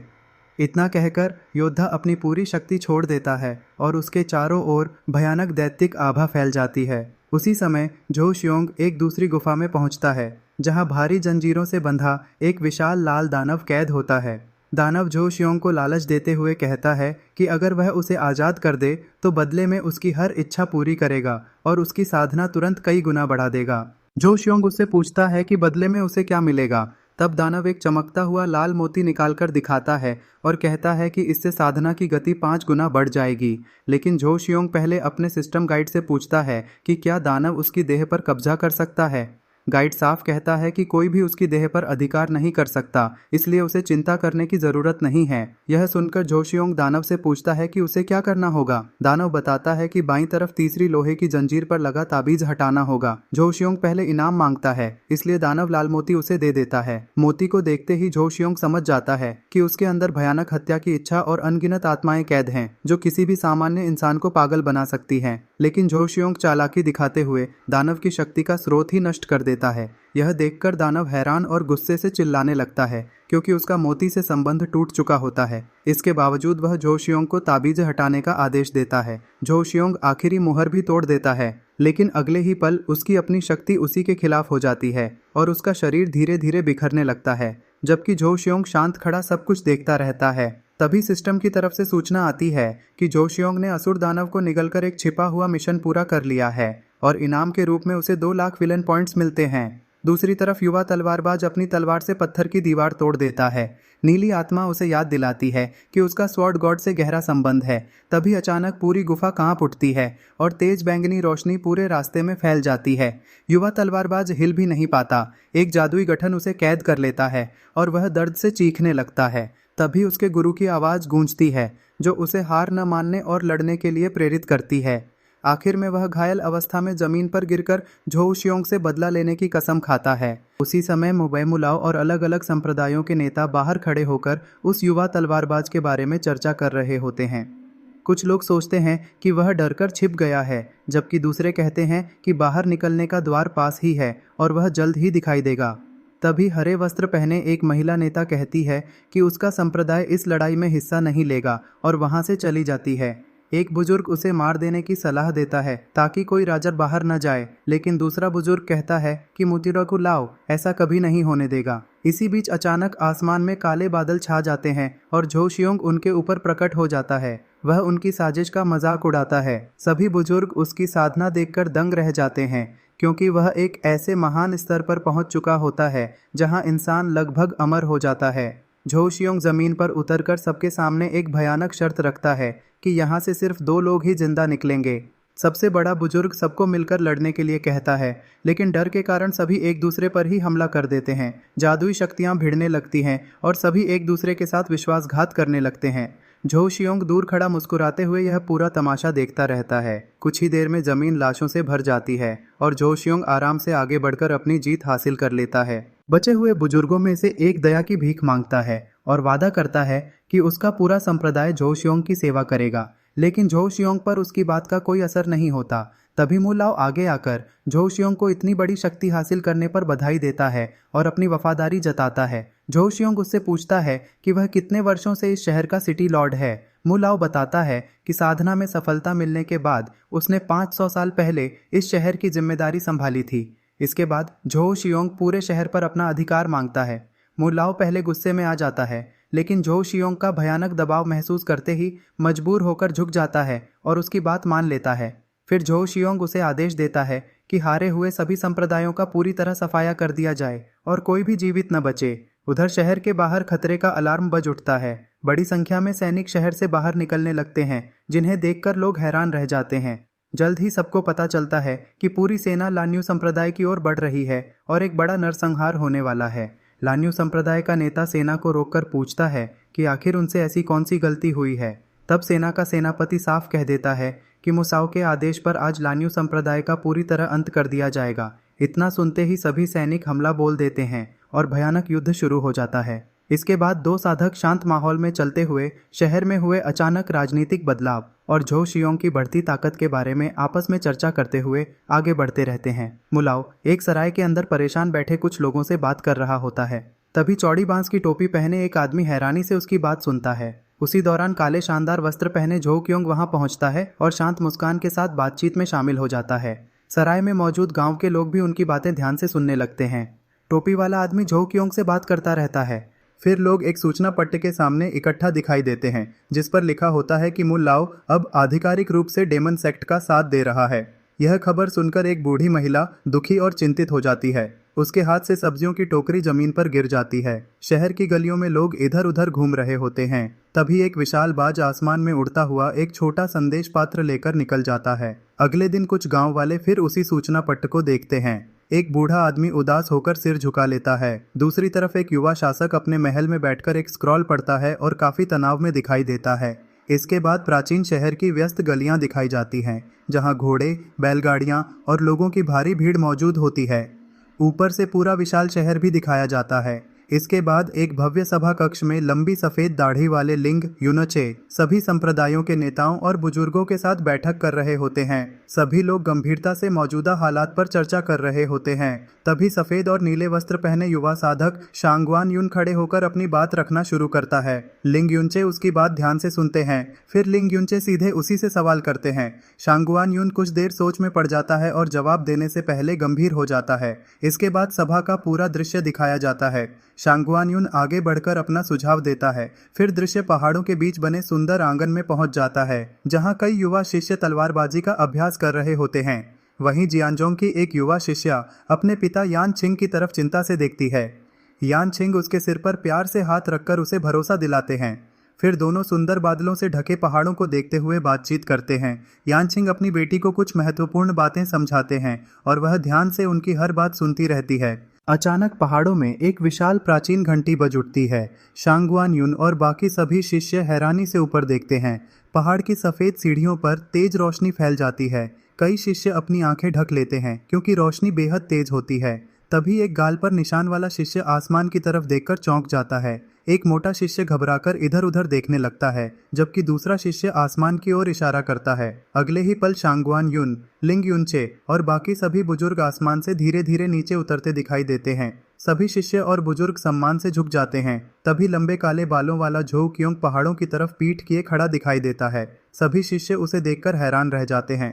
फिर झोउ क्योंग मुड़कर मुस्कुराता है और शांगवान यून से बात करने लगता है। यह देखकर कई युवा शिष्याएं आपस में उसकी तारीफ करने लगती हैं। बाकी शिष्य भी उत्साह से बातें करने लगते हैं। एक युवा शिष्य तो खुशी से मुस्कुरा उठता है। इसके बाद झोउ क्योंग और शांगवान यून साथ साथ पहाड़ी आंगन में चलते हुए बातचीत करते हैं। झोउ क्योंग आसपास के माहौल की तारीफ करता है। दोनों फिर सभा कक्ष में पहुंचते हैं। झोउ क्योंग अधिकार भरे अंदाज में अपनी बात रखता है। तभी यानचिंग आगे बढ़कर उसका विरोध करते हैं। झोउ क्योंग उनके गुस्से पर हल्की मुस्कान देता है। माहौल बिगड़ता देख शांगवान यून आगे आता है और झोउ क्योंग को सम्मानपूर्वक प्रणाम करके मामला शांत करने की कोशिश करता है। झोउ क्योंग बिना गुस्सा किए मुस्कुराता रहता है। शांगवान यून लगातार शांति बनाए रखने की कोशिश करता है। आखिर में झोउ क्योंग अपनी अंतिम शर्तें बताकर वहां से निकल जाता है। सभा में बैठे सभी बुजुर्ग उसे जाते हुए देखते रहते हैं। किसी के चेहरे पर राहत होती है तो किसी के चेहरे पर चिंता। झोउ क्योंग के जाने के बाद शिष्य भविष्य को लेकर चर्चा करने लगते हैं। देखते ही देखते बहस तेज हो जाती है। एक शिष्य जोरदार विरोध करता है जबकि बाकी उसे समझाने की कोशिश करते हैं। काफी देर तक बहस चलती रहती है। इसके बाद दृश्य डेमन सेक्ट के भूमिगत महल में पहुंचता है। वहां बाई हुफा झोउ क्योंग के सामने खड़ा होकर अपनी रिपोर्ट पेश करता है। झोउ क्योंग सिंहासन पर बैठा एक चमकती ऊर्जा की गेंद हाथ में लिए उसकी बातें ध्यान से सुनता है। रिपोर्ट पूरी होने पर बाई हुफा झुककर प्रणाम करता है।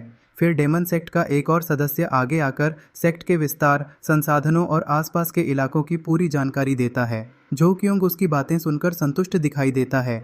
इसके बाद झोउ क्योंग अपनी बड़ी योजना सबके सामने रखता है। सभी अधीनस्थ उसकी बात पूरी गंभीरता से सुनते हैं। आखिर में वह आने वाले अभियानों की तैयारी का आदेश देता है और सभी जोर से अपनी वफादारी जताते हुए झुक जाते हैं। तभी झोउ क्योंग के सामने सिस्टम का नीला इंटरफेस खुल जाता है जिसमें सेक्ट डोमिनेशन मिशन दिखाई देता है। वह मिशन और उसके इनामों को ध्यान से पढ़ता है और उसे स्वीकार कर लेता है। इसके बाद वह अपने सिस्टम पॉइंट से लकी ड्रॉ शुरू करता है और सिस्टम इनाम देना शुरू कर देता है। दूसरी तरफ बाई हुफा एक रहस्यमयी आड़ू के बगीचे में पहुंचता है जहां मुलाओ आध्यात्मिक फलों की रखवाली कर रहा होता है। बाई हुफा सम्मान के साथ बताता है कि वह सेक्ट मास्टर के आदेश पर यह फल लेने आया है। मुलाओ उसकी बात सुनता है। बाई हुफा कहता है कि मौजूदा फल पूरे सेक्ट के लिए काफ़ी नहीं हैं। तब मुलाओ बताता है कि इतने दुर्लभ फलों को उगाना बेहद कठिन है। बाई हुफा झोउ क्योंग का नाम लेकर और फल मांगता है। मजबूर होकर मुलाओ अपनी शक्ति से पेड़ों पर बचे सभी आध्यात्मिक आड़ुओं को तोड़कर एक टोकरी में इकट्ठा कर देता है।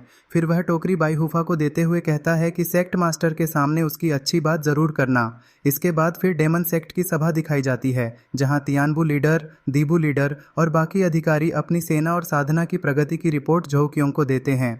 सबकी बातें सुनने के बाद झोउ क्योंग पूरे क्षेत्र की गहराई से जांच करने का आदेश देता है। फिर वह खड़ा होकर घोषणा करता है कि बहुत जल्द पूरा इलाका डेमन सेक्ट के अधीन होगा। यह सुनकर सभी नेता खुशी से उसका समर्थन करते हैं। इसके बाद झोउ क्योंग फिर सिस्टम खोलता है और अपने बचे हुए पॉइंट्स देखने के बाद सिस्टम स्टोर में जाता है। वहां उसे गोंगफामो नाम की एक बेहद दुर्लभ और शक्तिशाली तकनीक दिखाई देती है। वह उसकी पूरी जानकारी पढ़ता है और समझ जाता है कि यह तकनीक कितनी अनमोल है। फिर वह सिस्टम से उसकी साधना की शर्तों और अलग अलग स्तरों के बारे में पूछता है। सिस्टम हर स्तर की कीमत बताता है। कुछ देर सोचने के बाद झोउ क्योंग पहला स्तर खरीद लेता है। तकनीक खरीदते ही उसके अंदर काली ऊर्जा भरने लगती है। वह उस तकनीक का ज्ञान अपने भीतर समाहित कर लेता है और साधना शुरू कर देता है। चारों ओर भयानक ऊर्जा फैल जाती है और आखिरकार वह अपनी शक्ति के एक नए स्तर पर पहुंच जाता है। धीरे धीरे सारी ऊर्जा शांत हो जाती है। झोउ क्योंग अपनी आंखें खोलता है और महसूस करता है कि पिछले 2 सालों में उसकी ताकत कई गुना बढ़ चुकी है। तभी बाई हुफा फिर से आकर रिपोर्ट देता है कि पिछले 2 वर्षों में पूरे डेमन सेक्ट की ताकत बहुत बढ़ चुकी है और कई सदस्य नई साधना की सीमाएं पार कर चुके हैं। यह सुनकर झोउ क्योंग मुस्कुराता है और कहता है कि सब कुछ उसकी उम्मीद के मुताबिक चल रहा है।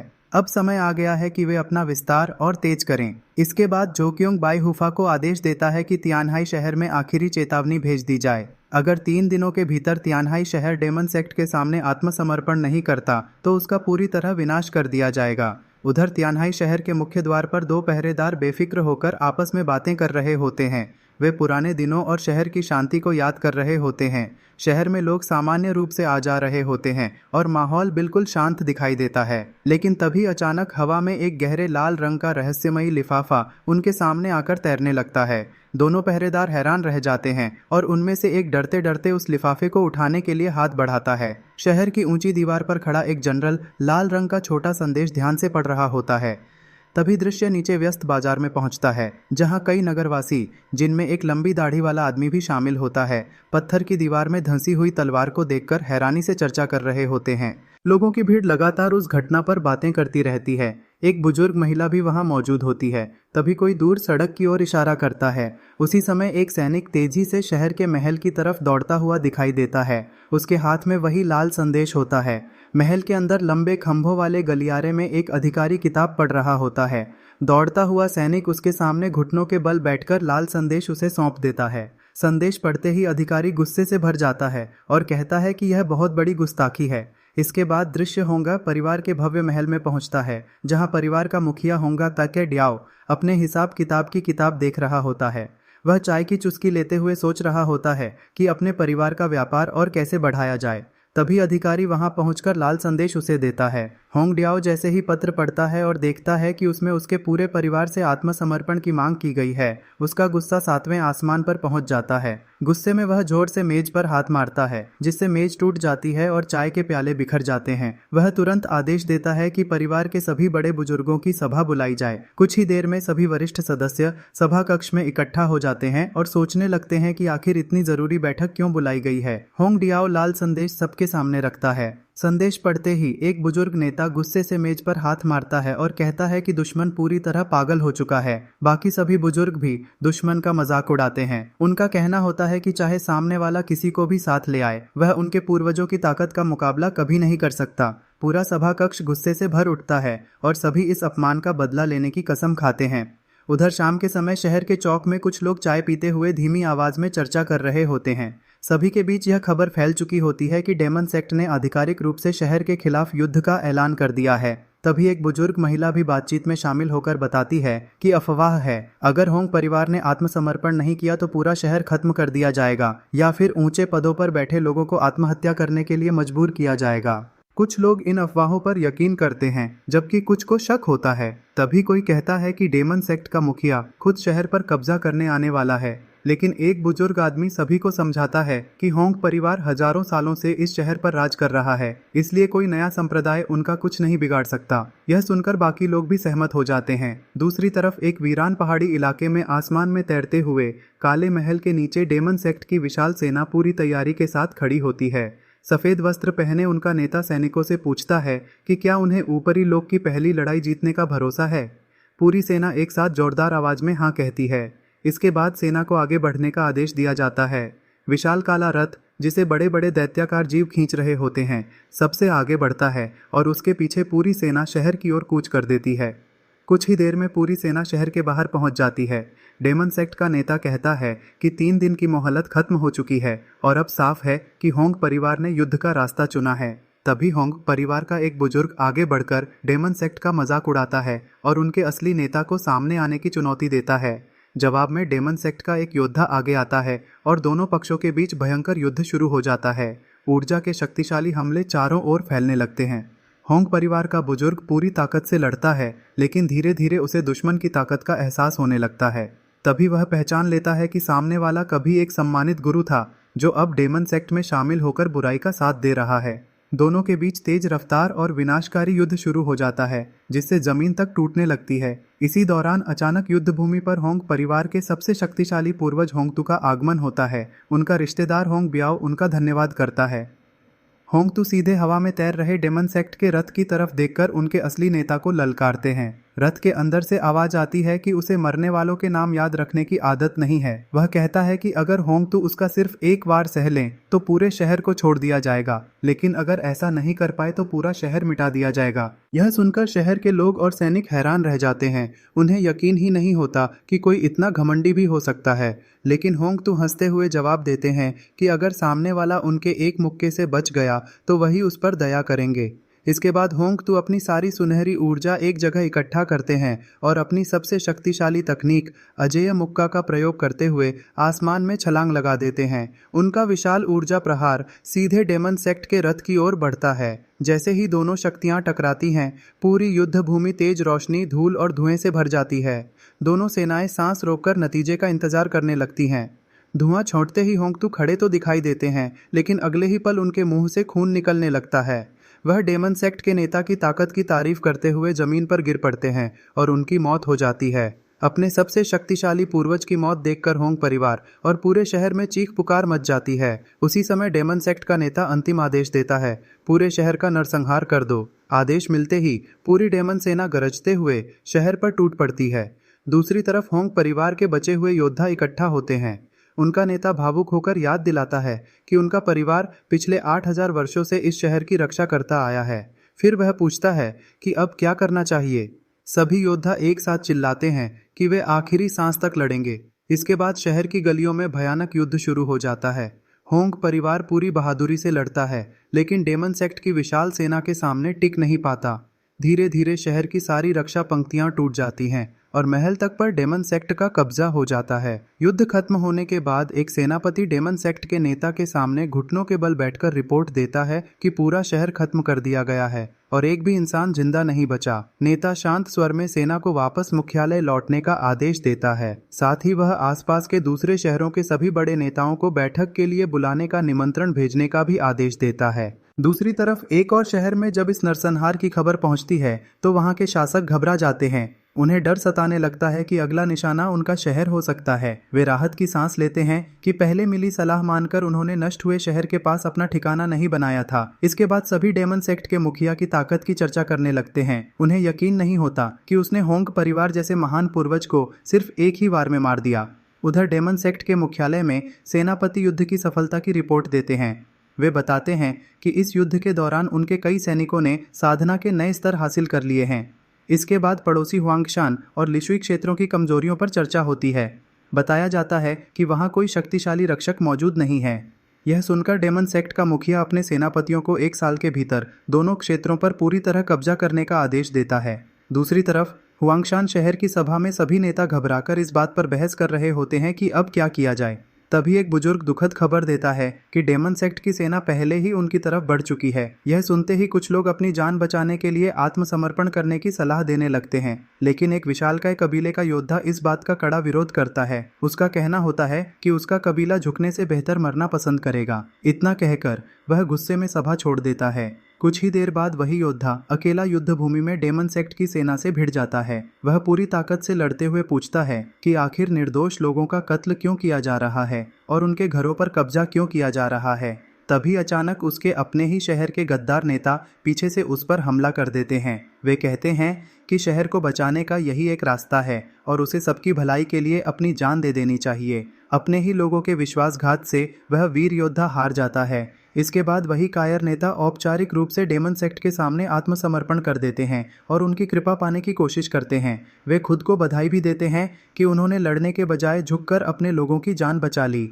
कुछ समय बाद डेमन सेक्ट के सेनापति शहर में प्रवेश करते हैं। उनकी नज़र शहर की मुख्य दीवार पर लटकी एक विशाल आकृति पर पड़ती है। पास जाकर पता चलता है कि वह उसी विशालकाय योद्धा का शव है जिसे बाकी लोगों के लिए चेतावनी बनाकर टांग दिया गया है। इसके बाद शहर के चारों बड़े परिवारों के प्रतिनिधि डेमन सेक्ट के सेनापतियों के सामने घुटनों के बल बैठकर अपनी वफादारी की शपथ लेते हैं। सेनापति उनसे पूछते हैं कि केवल वही विशालकाय योद्धा क्यों नहीं झुका। तब शहर के नेता बताते हैं कि वह अपने पुराने रिश्तों और सिद्धांतों की वजह से कभी आत्मसमर्पण नहीं कर सकता था। वे भरोसा दिलाते हैं कि अब पूरा शहर डेमन सेक्ट के अधीन है। उनकी बात सुनकर डेमन सेक्ट के सेनापति उनका आत्मसमर्पण स्वीकार कर लेते हैं। जो कियोंग अपने डेमन महल की बालकनी में खड़ा दूर बिजली से घिरे पहाड़ को देख रहा होता है। इसके बाद कैमरा उसके चेहरे पर आता है और फिर महल के विशाल अंधेरे सिंहासन कक्ष को दिखाया जाता है। उसी समय एक जासूस उड़ने वाले साधन पर बादलों के बीच से तेजी से उड़ता हुआ खबर लेकर आता है। इसके बाद दृश्य एक विशाल सेना शिविर और फिर बड़े प्रांगण में खड़े शक्तिशाली शिष्यों की ओर चला जाता है। फू सेक्ट के फू बाई और दाकियान राजवंश के चियान तोंगशान आगे बढ़कर ली चांगशेंग को प्रणाम करते हैं। ली चांगशेंग सभी के सामने घोषणा करता है कि ऊपरी लोक में जाने वाला आरोहण द्वार अब खुल चुका है। यह सुनकर सभी शिष्य बेहद खुश हो जाते हैं। तभी दृश्य लाल आकाश वाले रहस्यमयी क्षेत्र में पहुंचता है जहां टाइगर गार्ड श्योंगबा दिखाई देता है। श्योंगबा तेज कदमों से चमकते हुए पत्थर के स्मारक की तरफ बढ़ता है और फिर ली चांगशेंग के सामने सम्मान से झुक जाता है। दोनों आमने सामने खड़े होकर बातचीत करते हैं। ली चांगशेंग श्योंगबा से ऊपरी लोक में उनके संप्रदाय की मौजूदा ताकत के बारे में पूछता है। इसके बाद सभी लोग उड़ते हुए बादलों के ऊपर से अपनी मंजिल की ओर निकल पड़ते हैं। उड़ते हुए वे नीचे ब्लैक किंग सिटी को देखते हैं। थोड़ी देर बाद वे एक पहाड़ी सीढ़ी पर उतरते हैं, जहां एक विशालकाय संप्रदाय के बुजुर्ग आसमान से उतरकर उनका स्वागत करते हैं। ली चांगशेंग बताते हैं कि वह अभी अभी ऊपरी लोक में पहुंचे हैं और यहाँ की मौजूदा स्थिति से अनजान है। बुजुर्ग हंसते हुए उन्हें भरोसा दिलाते हैं और आगे का रास्ता दिखाने लगते हैं।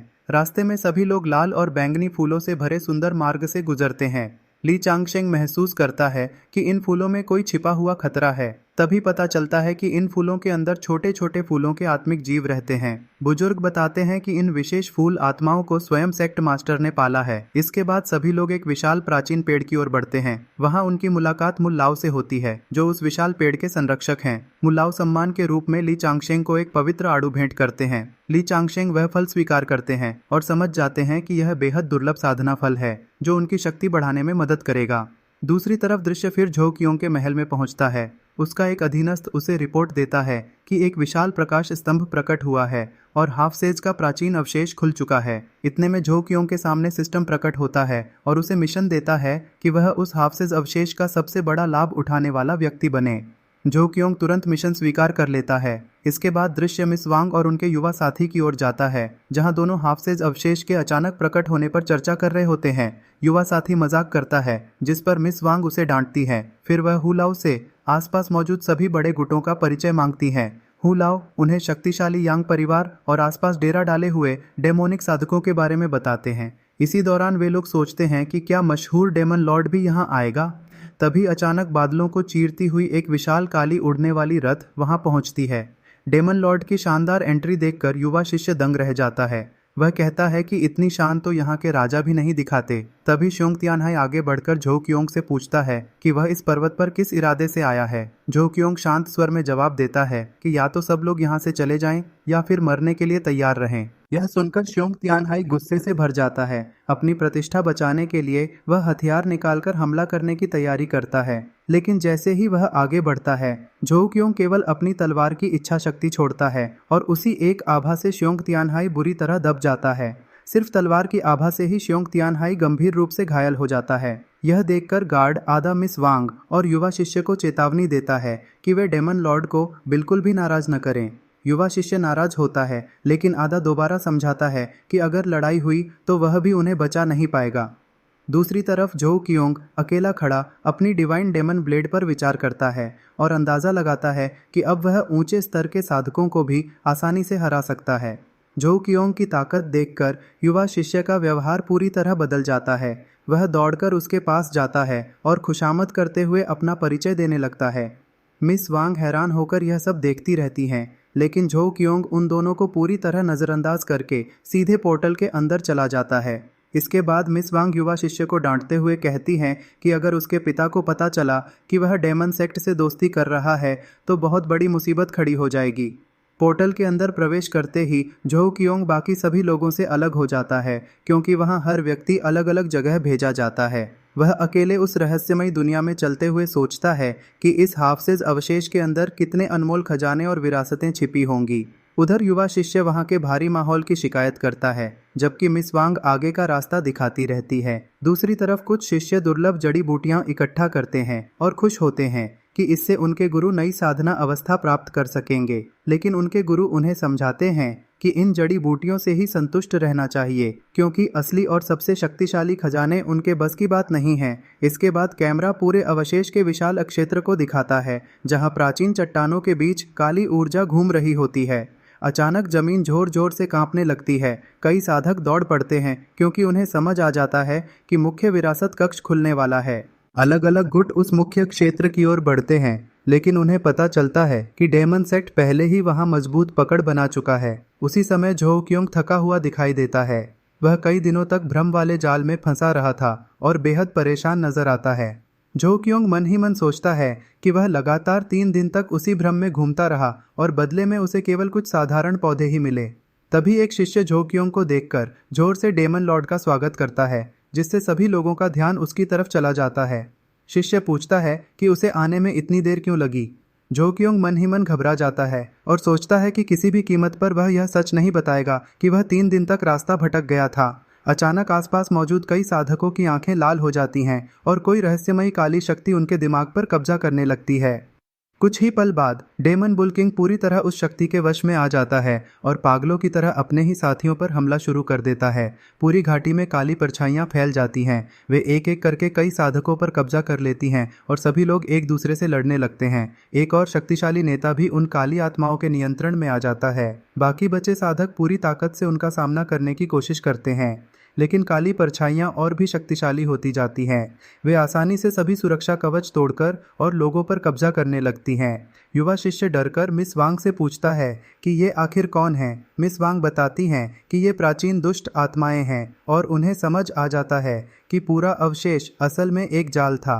तभी गहरी खाई के बीच से एक विशाल कंकाल जैसा भूत उठता है। यह प्राचीन घोस्ट किंग ग्वांगयांग होता है, जो जोर जोर से हंसने लगता है। ग्वांगयांग घोषणा करता है कि यहाँ बचे हुए सभी लोग अब उसके भूत सैनिक बनेंगे क्योंकि उन्होंने उसे दोबारा जगाया है। गार्ड आधा मिस वांग को बताता है कि ग्वांगयांग कभी एक प्राचीन साधक था जिसने निषिद्ध अंडरवर्ल्ड तकनीकों का अभ्यास किया था और सभी लोग उसे बहुत पहले मरा हुआ मान चुके थे। ग्वांगयांग लगातार अपनी शक्ति बढ़ाता रहता है। मिस वांग समझ जाती हैं कि वह समय खींचकर पूरी तरह पुनर्जीवित होना चाहता है, इसलिए वह सभी लोगों को एक साथ हमला करने का आदेश देती है। सभी साधक मिलकर उस पर शक्तिशाली जादुई हमले करते हैं, लेकिन ग्वांगयांग की रक्षा इतनी मजबूत होती है कि सारे हमले बेअसर हो जाते हैं। यह देखकर मिस वांग पीछे हट जाती है। उन्हें समझ आ जाता है कि ग्वांगयांग की ताकत उनकी सीमा से बहुत आगे निकल चुकी है और अब बचने का रास्ता ढूंढना ही एकमात्र विकल्प है। तभी ग्वांगयांग की नज़र झो क्योंग पर पड़ती है। वह उसकी तारीफ करता है कि उसने बेकार के हमले में हिस्सा नहीं लिया और उसे अपनी भूत सेना में ऊंचा पद देने का प्रस्ताव देता है। आसपास खड़े कई साधक झो क्योंग को कायर समझने लगते हैं। उन्हें लगता है कि वह डर के कारण लड़ाई से बच रहा है, लेकिन अगले ही पल झो क्योंग आगे बढ़कर अपना परिचय डेमन लॉर्ड के रूप में देता है और ग्वांगयांग को चुनौती देता है कि अगर वह उसकी तलवार का सिर्फ एक बार झेल गया तो वह उसे मान जाएगा। इसके बाद झो क्योंग अपनी तलवार की मूठ पर हाथ रखता है और धीरे धीरे तलवार बाहर निकालता है। उसी पल गहरे बैंगनी रंग की बिजली और भयानक तलवार की शक्ति पूरे अंतरिक्ष को चीरने लगती है। आने वाले वार की विनाशकारी ताकत महसूस करते ही ग्वांगयांग के चेहरे की सारी हंसी गायब हो जाती है और वह घबराकर खुद को बचाने की तैयारी करने लगता है। आखिर में झो क्योंग अपनी तलवार का एक ऐसा विनाशकारी वार करता है कि पूरा अंतरिक्ष तक फट जाता है। उसकी विशाल ऊर्जा ग्वांगयांग की सारी रक्षा को चीरती हुई आगे बढ़ जाती है। जो अपने डेमन सेक्ट के लोगों के साथ खड़ा दिखाई देता है। सभी काले वस्त्र पहने हुए होते हैं और उनके हाथों में तलवारें होती हैं। जो गंभीर चेहरे के साथ सामने देख रहा होता है। तभी जमीन में एक विशाल दरार खुल जाती है। चारों तरफ अफरा तफरी मच जाती है और लोग जान बचाने के लिए चमकती हुई दरार के रास्ते बाहर भागने लगते हैं। इसके बाद जो जंगल में अपने साथियों के बीच खड़ा होकर बात करता है। उसकी बातें सुनकर कुछ लोग चिंतित हो जाते हैं, जबकि कुछ उसे गुस्से से घूरते हैं। बात खत्म होते ही जो मुड़कर आगे बढ़ जाता है और उसके सभी अनुयायी उसके पीछे चल पड़ते हैं। तभी नीले सफेद कपड़े पहने एक युवक दौड़कर झो के पास आता है और उसका धन्यवाद करता है। वह युवक अपने पास रखा हरे रंग का एक ताबीज झो को भेंट करता है। झो उसे ध्यान से देखकर स्वीकार कर लेता है। इसके बाद वह ड्रैगन की मूर्तियों से सजे विशाल रथ में बैठ जाता है और वह रथ उड़ते हुए आसमान में चला जाता है। उसी समय सफेद और सुनहरे वस्त्र पहने एक महिला भी वहां पहुंचती है। वह और नीले वस्त्र वाला युवक एक बुजुर्ग व्यक्ति से मिलते हैं, जो दोनों को सम्मानपूर्वक प्रणाम करता है। इसके बाद दृश्य फिर झो के महल में पहुंचता है, जहां वह अपने भव्य अंधेरे सिंहासन पर तलवार हाथ में लिए बैठा होता है। झो अपनी चमकती लाल तलवार पर हाथ रखता है। तभी उसके सामने सिस्टम का डिजिटल पैनल प्रकट होता है, जिसमें उसकी ताकत, प्रगति और कई तरह की जानकारी दिखाई देती है। सिस्टम लगातार उसकी नई जानकारी दिखाता रहता है। जो ध्यान से स्क्रीन पर लिखी हर बात पढ़ता है। अचानक सिस्टम के सामने एक लाल चमकता हुआ गिफ्ट बॉक्स प्रकट होता है। जो उसे छूते ही वह खुल जाता है। उसके अंदर से एक छोटी काली मीनार और एक काला अंडा निकलता है। साथ ही सिस्टम उस मीनार की पूरी जानकारी भी दिखाता है। जो काले अंडे को हाथ में उठाता है। कुछ ही पल बाद अंडा फूटने लगता है। सबसे पहले एक छोटा पंजा बाहर आता है और फिर उसमें से एक छोटा काला भेड़िया निकल आता है। जो हैरानी से उस छोटे भेड़िए को देखता है। वह भेड़िया उसकी गोद में खड़ा होकर उसे देखने लगता है और जो भी उसे ध्यान से निहारता रहता है।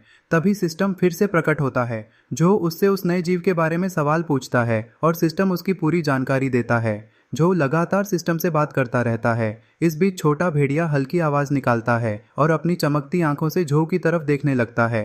कुछ ही देर में वह छोटा भेड़िया तेजी से बड़ा होकर एक विशाल और शक्तिशाली भेड़िया बन जाता है। जो बिना घबराए उसे अपना नया साथी स्वीकार कर लेता है। जो अपने नए साथी का नाम दाबाई रखता है। तभी उसका एक अधीनस्थ आता है और बताता है कि उनका संप्रदाय बहुत तेजी से फैल रहा है और लगातार मजबूत होता जा रहा है। जो उसे आदेश देता है कि सेक्ट को और भी अधिक शक्तिशाली बनाया जाए। इसके बाद सभी शिष्य एक साथ जोरदार नारे लगाकर उसका आदेश स्वीकार करते हैं। दूसरी तरफ दो आदमी जो की लगातार बढ़ती ताकत और उपलब्धियों की चर्चा कर रहे होते हैं। वे उसकी प्रगति देखकर हैरान होते हैं। उनमें से एक पूछता है कि जो अब तक कितनी मंजिलें पार कर चुका है। दूसरा बताता है कि जो टॉवर की 10वीं मंजिल भी पार कर चुका है और उसे एक बेहद दुर्लभ तकनीक मिल चुकी है। यह सुनकर उनमें से एक आदमी खुद भी अपनी किस्मत आजमाने के लिए टॉवर में प्रवेश करने का फैसला करता है। वह प्रवेश द्वार पर खड़े बुजुर्ग रक्षक के पास से गुजरते हुए अंदर चला जाता है। टॉवर के बाहर लोग उसकी सफलता की संभावना पर चर्चा करते हैं। सभी कहते हैं कि उसका सेक्ट लीडर से अच्छा रिश्ता है और वह खुद भी बेहद शक्तिशाली है। इसके बाद समय तेजी से आगे बढ़ता है और बताया जाता है कि पूरे 8 साल बीत चुके हैं। जो अपने एकांतवास से बाहर निकलता है और इन 8 वर्षों की प्रगति के बारे में सोचता है। सिस्टम फिर उसकी नई प्रोफाइल दिखाता है जिसमें उसकी बढ़ी हुई ताकत, नई तकनीकें और उसके साथी दाबाई की जानकारी शामिल होती है। इसके बाद माहौल थोड़ा मजाकिया हो जाता है। दाबाई बुजुर्ग रक्षक के पेड़ से एक आड़ू चुराकर भाग जाता है। गुस्से में बुजुर्ग उसके पीछे दौड़ते हुए उसे डांटने लगते हैं।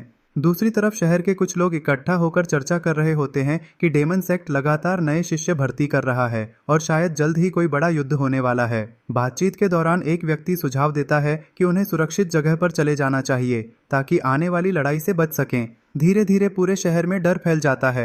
लोग यह सोचकर घबरा जाते हैं कि डेमन सेक्ट की सेना जल्द पहुंचने वाली है। कुछ लोग लड़ने की बात करते हैं जबकि कुछ शहर छोड़कर भागने की सलाह देते हैं। 2 आदमी चिंता करते हुए चर्चा करते हैं कि आखिर यह संघर्ष अचानक इतना बड़ा क्यों हो गया है और अपने शहर को कैसे बचाया जाए।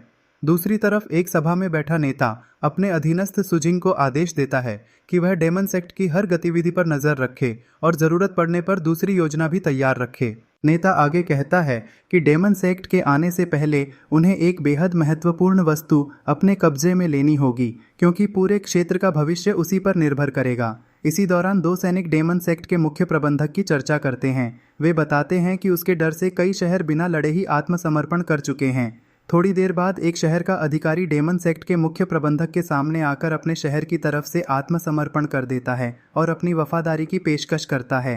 मुख्य प्रबंधक उसका आत्मसमर्पण स्वीकार कर लेता है और उसे बाहरी सुरक्षा दल में नया पद देता है। साथ ही वह मन ही मन झो के बढ़ते प्रभाव के बारे में सोचता है। इसके बाद मुख्य प्रबंधक उस अधिकारी से पड़ोसी शहर पर राज करने वाली रहस्यमयी ताकतों के बारे में पूछता है। अधिकारी बताता है कि हजारों साल पहले वे रहस्यमयी लोग अचानक आए थे, पूरे शहर पर कब्जा कर लिया था और तब से उन्होंने खुद को बाहरी दुनिया से अलग कर रखा है।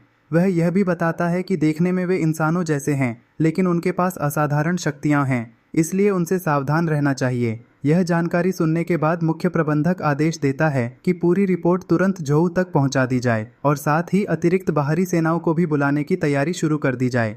दूसरी तरफ जो एक आड़ू के पेड़ को ध्यान से देख रहा होता है। उसे महसूस होता है कि उस पेड़ में कोई बड़ा परिवर्तन होने वाला है। तभी अचानक आसमान से बिजली गिरती है और पेड़ के चारों ओर शक्तिशाली ऊर्जा का भंवर बन जाता है। जो पूरी घटना को ध्यान से देखता रहता है। बिजली गिरने के बाद सभी शिष्य बुजुर्ग रक्षक के पास इकट्ठा हो जाते हैं और उनकी हालत को लेकर चिंता करने लगते हैं। लेकिन अगले ही पल उनके शरीर में बड़ा परिवर्तन शुरू हो जाता है। उनका शरीर फिर से जवान होने लगता है। आखिरकार बुजुर्ग रक्षक अपनी नई साधना अवस्था में सफलतापूर्वक प्रवेश कर लेते हैं। उसी समय पूरा आड़ू का पेड़ फूलों और फलों से भर जाता है और चारों तरफ सुगंध फैल जाती है। बुजुर्ग रक्षक सभी लोगों का धन्यवाद करते हैं और खुशी खुशी नए उगे हुए आड़ू सबको बांटने की पेशकश करते हैं। तभी अचानक दाबाई वहां पहुंच जाता है। उसे देखकर सभी चौंक जाते हैं। बुजुर्ग हंसते हुए कहते हैं कि यह विशाल भेड़िया हमेशा आड़ू चुराने के लिए बदनाम रहा है।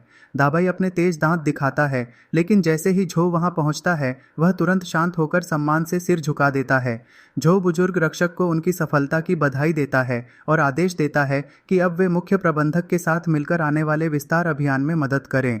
बुजुर्ग रक्षक झुककर आदेश स्वीकार करते हैं और अपनी नई शक्ति का उपयोग सेक्ट के लिए करने की इच्छा जताते हैं। जो उन्हें जाते हुए देखता है और सोचने लगता है कि आगे जिन रहस्यमयी दुश्मनों का सामना होने वाला है वे आखिर कितने शक्तिशाली होंगे। दूसरी तरफ 2 जासूस दूर से एक शहर पर नजर रख रहे होते हैं। वे चर्चा करते हैं कि उनका साथी बिना पकड़े शहर के अंदर घुसने में कैसे सफल हो गया। इसके बाद दोनों फैसला करते हैं कि वे जानबूझकर शहर के शासकों को गलत जानकारी देंगे ताकि उन्हें डेमन सेक्ट की असली ताकत का अंदाजा न हो सके।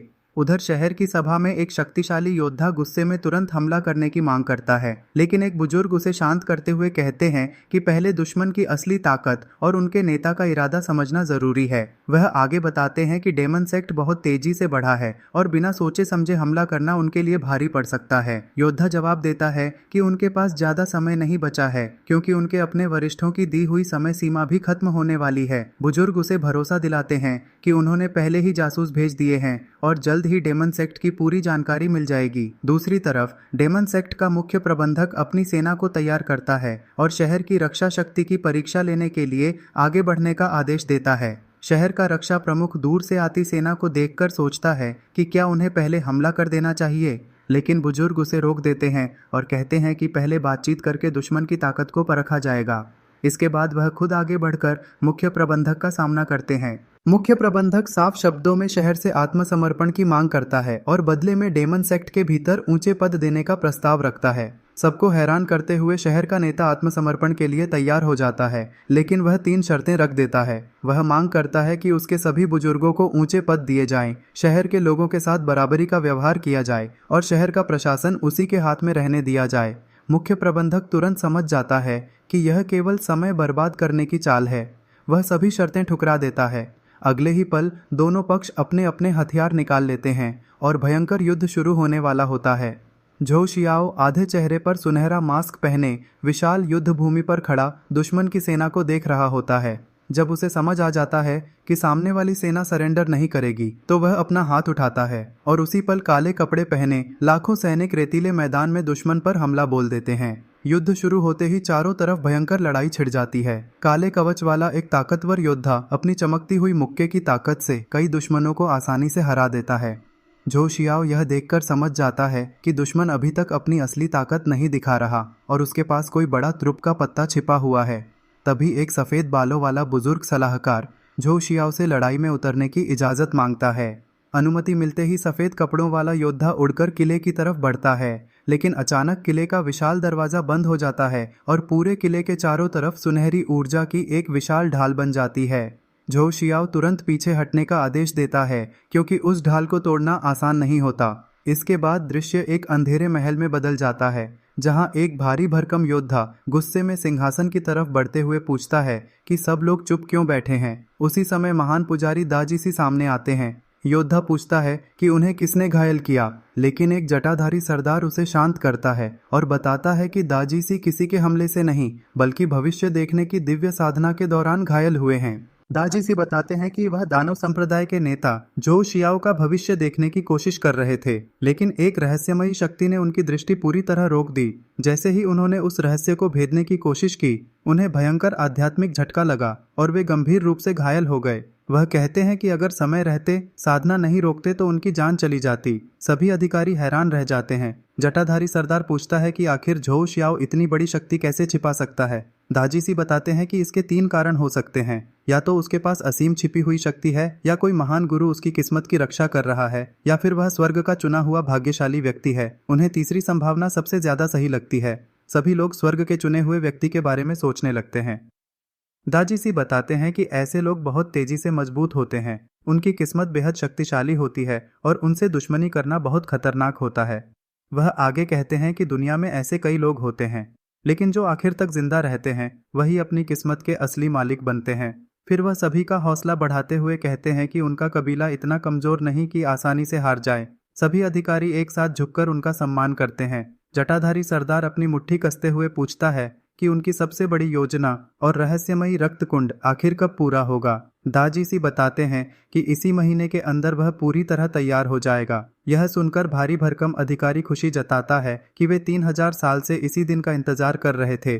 दाजीसी वादा करते हैं कि योजना पूरी होते ही उनका पूरा कबीला पहले से कहीं ज्यादा शक्तिशाली बन जाएगा। इसके बाद दृश्य दानव संप्रदाय की सभा में पहुंचता है।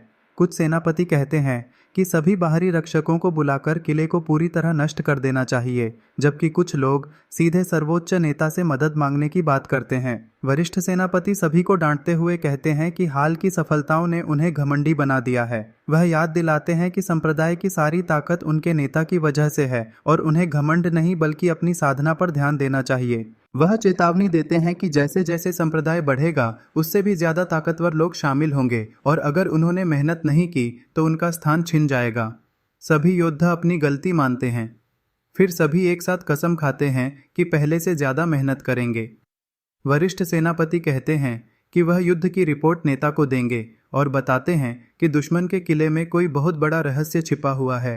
एक जासूस झो शियाओ के सामने घुटनों के बल बैठकर बताता है कि किले पर किया गया हमला असफल रहा और सेना को पीछे हटना पड़ा, लेकिन यह पक्का है कि किले के अंदर कोई बड़ा रहस्य मौजूद है। जासूस के जाने के बाद झो शियाओ सोचता है कि उसके सिस्टम की वजह से कोई भी भविष्यवाणी उसकी असली पहचान या योजनाओं को नहीं जान सकती। तभी सिस्टम उसके सामने नया मिशन दिखाता है जिसमें विंड सिटी का रहस्य खोजने पर एक दुर्लभ तकनीक मिलने का इनाम होता है और असफल होने पर कोई सजा नहीं रखी जाती। झो शियाओ याद करता है कि यह मिशन उसे 6 महीने पहले मिला था, लेकिन उसने उस समय ध्यान नहीं दिया था। अब मिशन लाल रंग में बदल चुका है और इनाम बढ़कर 10 लाख विलन पॉइंट्स हो गया है। दूसरी तरफ 2 जासूस पहाड़ी से युद्ध देख रहे होते हैं। वे बताते हैं कि झो शियाओ की सेना कई दिनों से लगातार हमला कर रही है, लेकिन किले के रक्षक अभी भी किसी तरह टिके हुए हैं। उसी समय वरिष्ठ सेनापति वहां पहुंचते हैं और एक जासूस आकर बताता है कि आज बाहरी रक्षक भी युद्ध में शामिल होने वाले हैं। नीचे सैनिक आपस में बात करते हैं कि इतने लंबे समय बाद भी किला नहीं टूटा। दूसरे सैनिक बताते हैं कि अंदर वाले लोग सिर्फ दीवारों के पीछे छिपे हुए हैं। सैनिक कहते हैं कि अब जब दानव संप्रदाय के सबसे शक्तिशाली योद्धा आ गए हैं तो किले का बचना नामुमकिन है। वे यह भी कहते हैं कि उनका नेता अभी तक खुद मैदान में नहीं उतरा।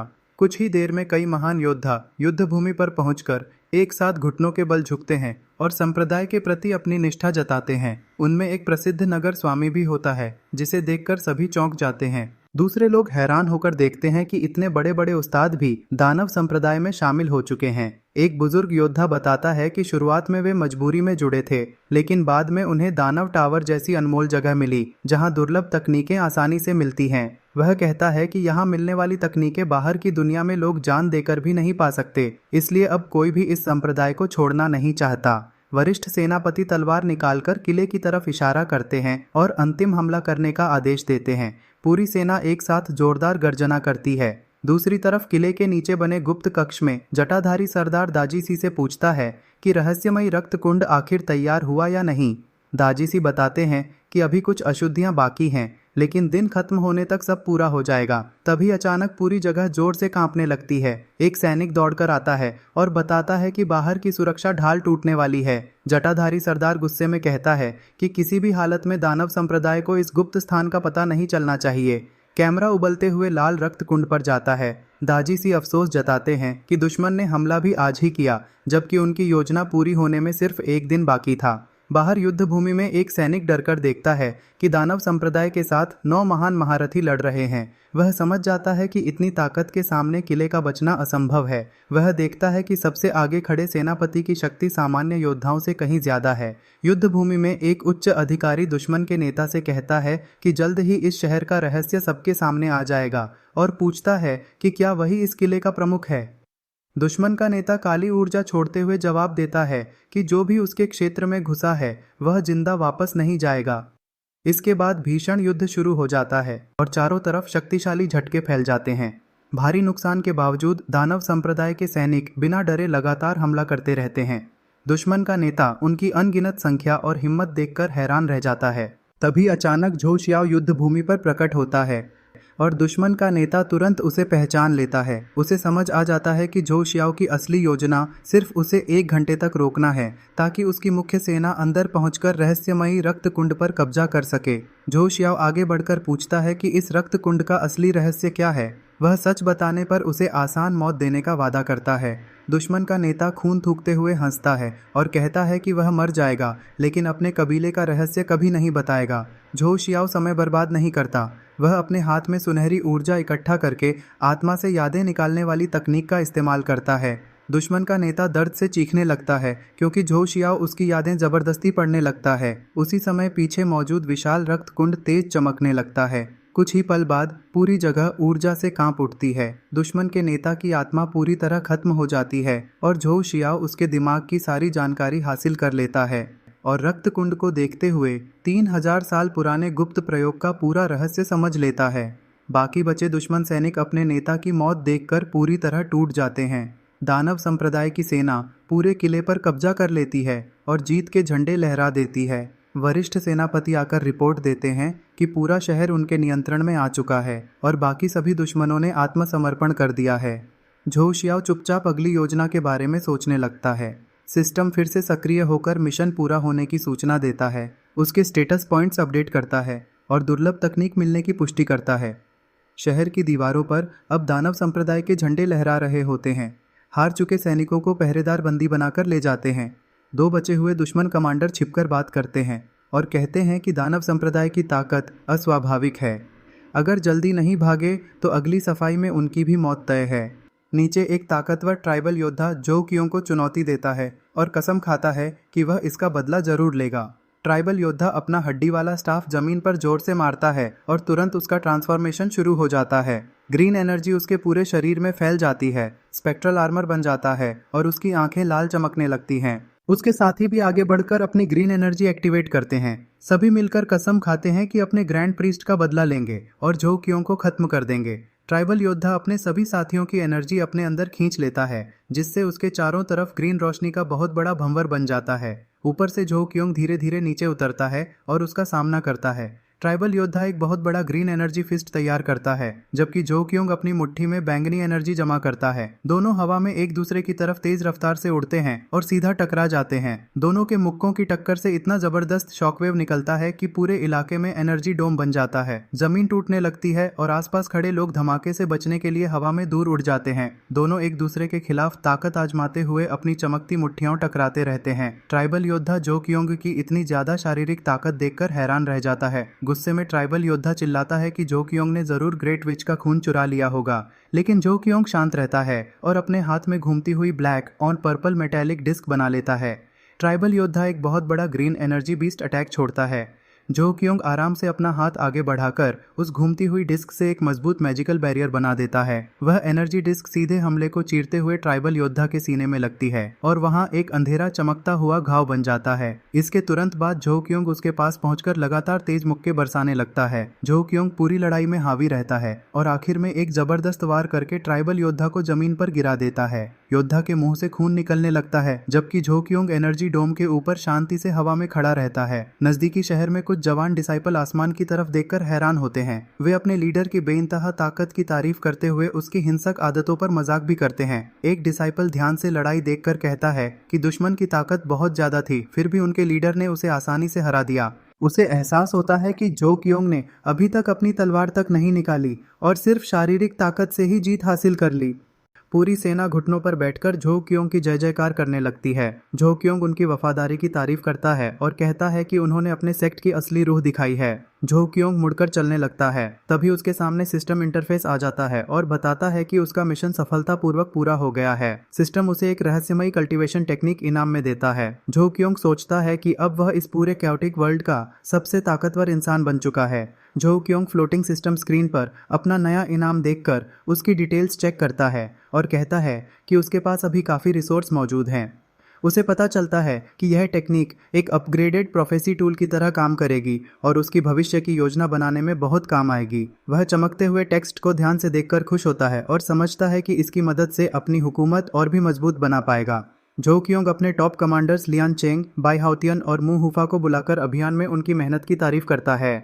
तीनों कमांडर आगे बढ़कर अपने मास्टर को गहरा प्रणाम करते हैं और उनकी बात स्वीकार करते हैं। झोउ कियोंग तीनों को 10-10 एनर्जी क्रिस्टल देता है और होली सैंक्चुअरी पैलेस में एक दिन कल्टीवेशन करने की इजाजत भी देता है। बाकी फॉलोअर्स को भी एक एक एनर्जी क्रिस्टल इनाम में मिलता है। सभी फॉलोअर्स झुककर अपना धन्यवाद करते हैं। 2 कमांडर बात करते हैं कि अगर उनके मास्टर होली सैंक्चुअरी को इनाम के रूप में दे रहे हैं तो जरूर वह जगह बहुत कीमती होगी। एक कमांडर पूरी सेना को बताता है कि जो भी सेक्ट के लिए बड़ा काम करेगा मास्टर उसे जरूर इनाम देंगे। यह सुनते ही पूरी सेना एक साथ वफादारी का नारा लगाती है। सीन बदलकर दिखाता दिखाता है कि एक बहुत बड़ी सेना अंधेरे बादलों के नीचे सुनसान जमीन पर मार्च कर रही है। यह विशाल सेना पूरी योजना के साथ रेगिस्तान में आगे बढ़ती है ताकि सेक्ट का राज और भी ज्यादा फैलाया जा सके। दो शक्तिशाली प्रतिद्वंद्वी लीडर एक ऊंची पहाड़ी पर खड़े होकर एक बड़े शहर को देखते हैं और इस बात पर बहस करते हैं कि उस शहर पर कब्जा करने का हक किसका है। सिंह वाला बड़ा योद्धा कहता है कि दूसरा लीडर पहले ही सेक्रेड पुल का इस्तेमाल कर चुका है, इसलिए यह शहर उसका होना चाहिए। दूसरा लीडर जवाब देता है कि जब जीतने के लिए इतने सारे और इलाके मौजूद हैं तो सिर्फ इसी शहर के लिए लड़ने की क्या ज़रूरत है।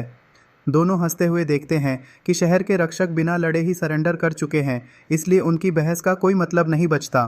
दोनों वॉरलॉर्ड फैसला करते हैं कि फिलहाल मिलकर काम करेंगे और लूट को बांट लेंगे। दोनों हंसते हुए अपनी सेना को आगे बढ़ाने की तैयारी करते हैं। एक लीडर अपनी वैनगार्ड को आगे मार्च करने का आदेश देता है और कहता है कि शहर की सुरक्षा अभी भी काफ़ी मजबूत है। सिस्टम इंटरफेस दोबारा सामने आता है और दिखाता है कि झोंकियों की कल्टीवेशन सफलतापूर्वक डालुओ प्रथम स्तर तक पहुंच गई है। साथ ही चेतावनी मिलती है कि बहुत जल्द हेवनली ट्रिब्यूलेशन आने वाली है। एक जवान डिसाइपल अपने बुजुर्ग मास्टर के साथ पथरीली घाटी से गुजरते हुए पूछता है कि सेक्ट की सेनाएं सरेंडर कर चुके लोगों के साथ इतनी बेरहमी क्यों करती हैं। बुजुर्ग मास्टर बताता है कि वे सेक्ट मास्टर को ढूंढ रहे हैं। वह कहता है कि पिछले 50 सालों में जब से वह इस कैओटिक वर्ल्ड से दूर था, तब से यह नया और बेहद ताकतवर सेक्ट पूरी जगह पर छा गया है। जवान डिसाइपल सेक्ट मास्टर की अपार ताकत को लेकर चिंता जताता है और पूछता है कि कहीं वे किसी जाल में तो नहीं जा रहे। मास्टर अपनी ऊंची कल्टीवेशन पर भरोसा जताते हुए उसे तसल्ली देता है। अचानक आसमान में काले बादल छा जाते हैं और तेज बिजली चमकने लगती है। मास्टर रुककर हैरान हो जाता है क्योंकि उसके ऊपर बहुत बड़ा ट्रिब्यूलेशन क्लाउड बन रहा होता है। मास्टर समझ जाता है कि यह आम ब्रेक थ्रू नहीं बल्कि मशहूर 99 हेवनली ट्रिब्यूलेशन है। वह कहता है कि सेक्ट मास्टर इससे बचने की कोशिश में ज़रूर कमज़ोर या बुरी तरह घायल हो जाएगा। मास्टर शैतानी मुस्कान के साथ कहता है कि अब उनके पास सही मौका है क्योंकि सेक्ट मास्टर इस समय सबसे ज़्यादा कमज़ोर होगा और इसी वक्त उस पर हमला किया जा सकता है। उसी दौरान आसमान में बिजली गरजने और चमकने लगती है।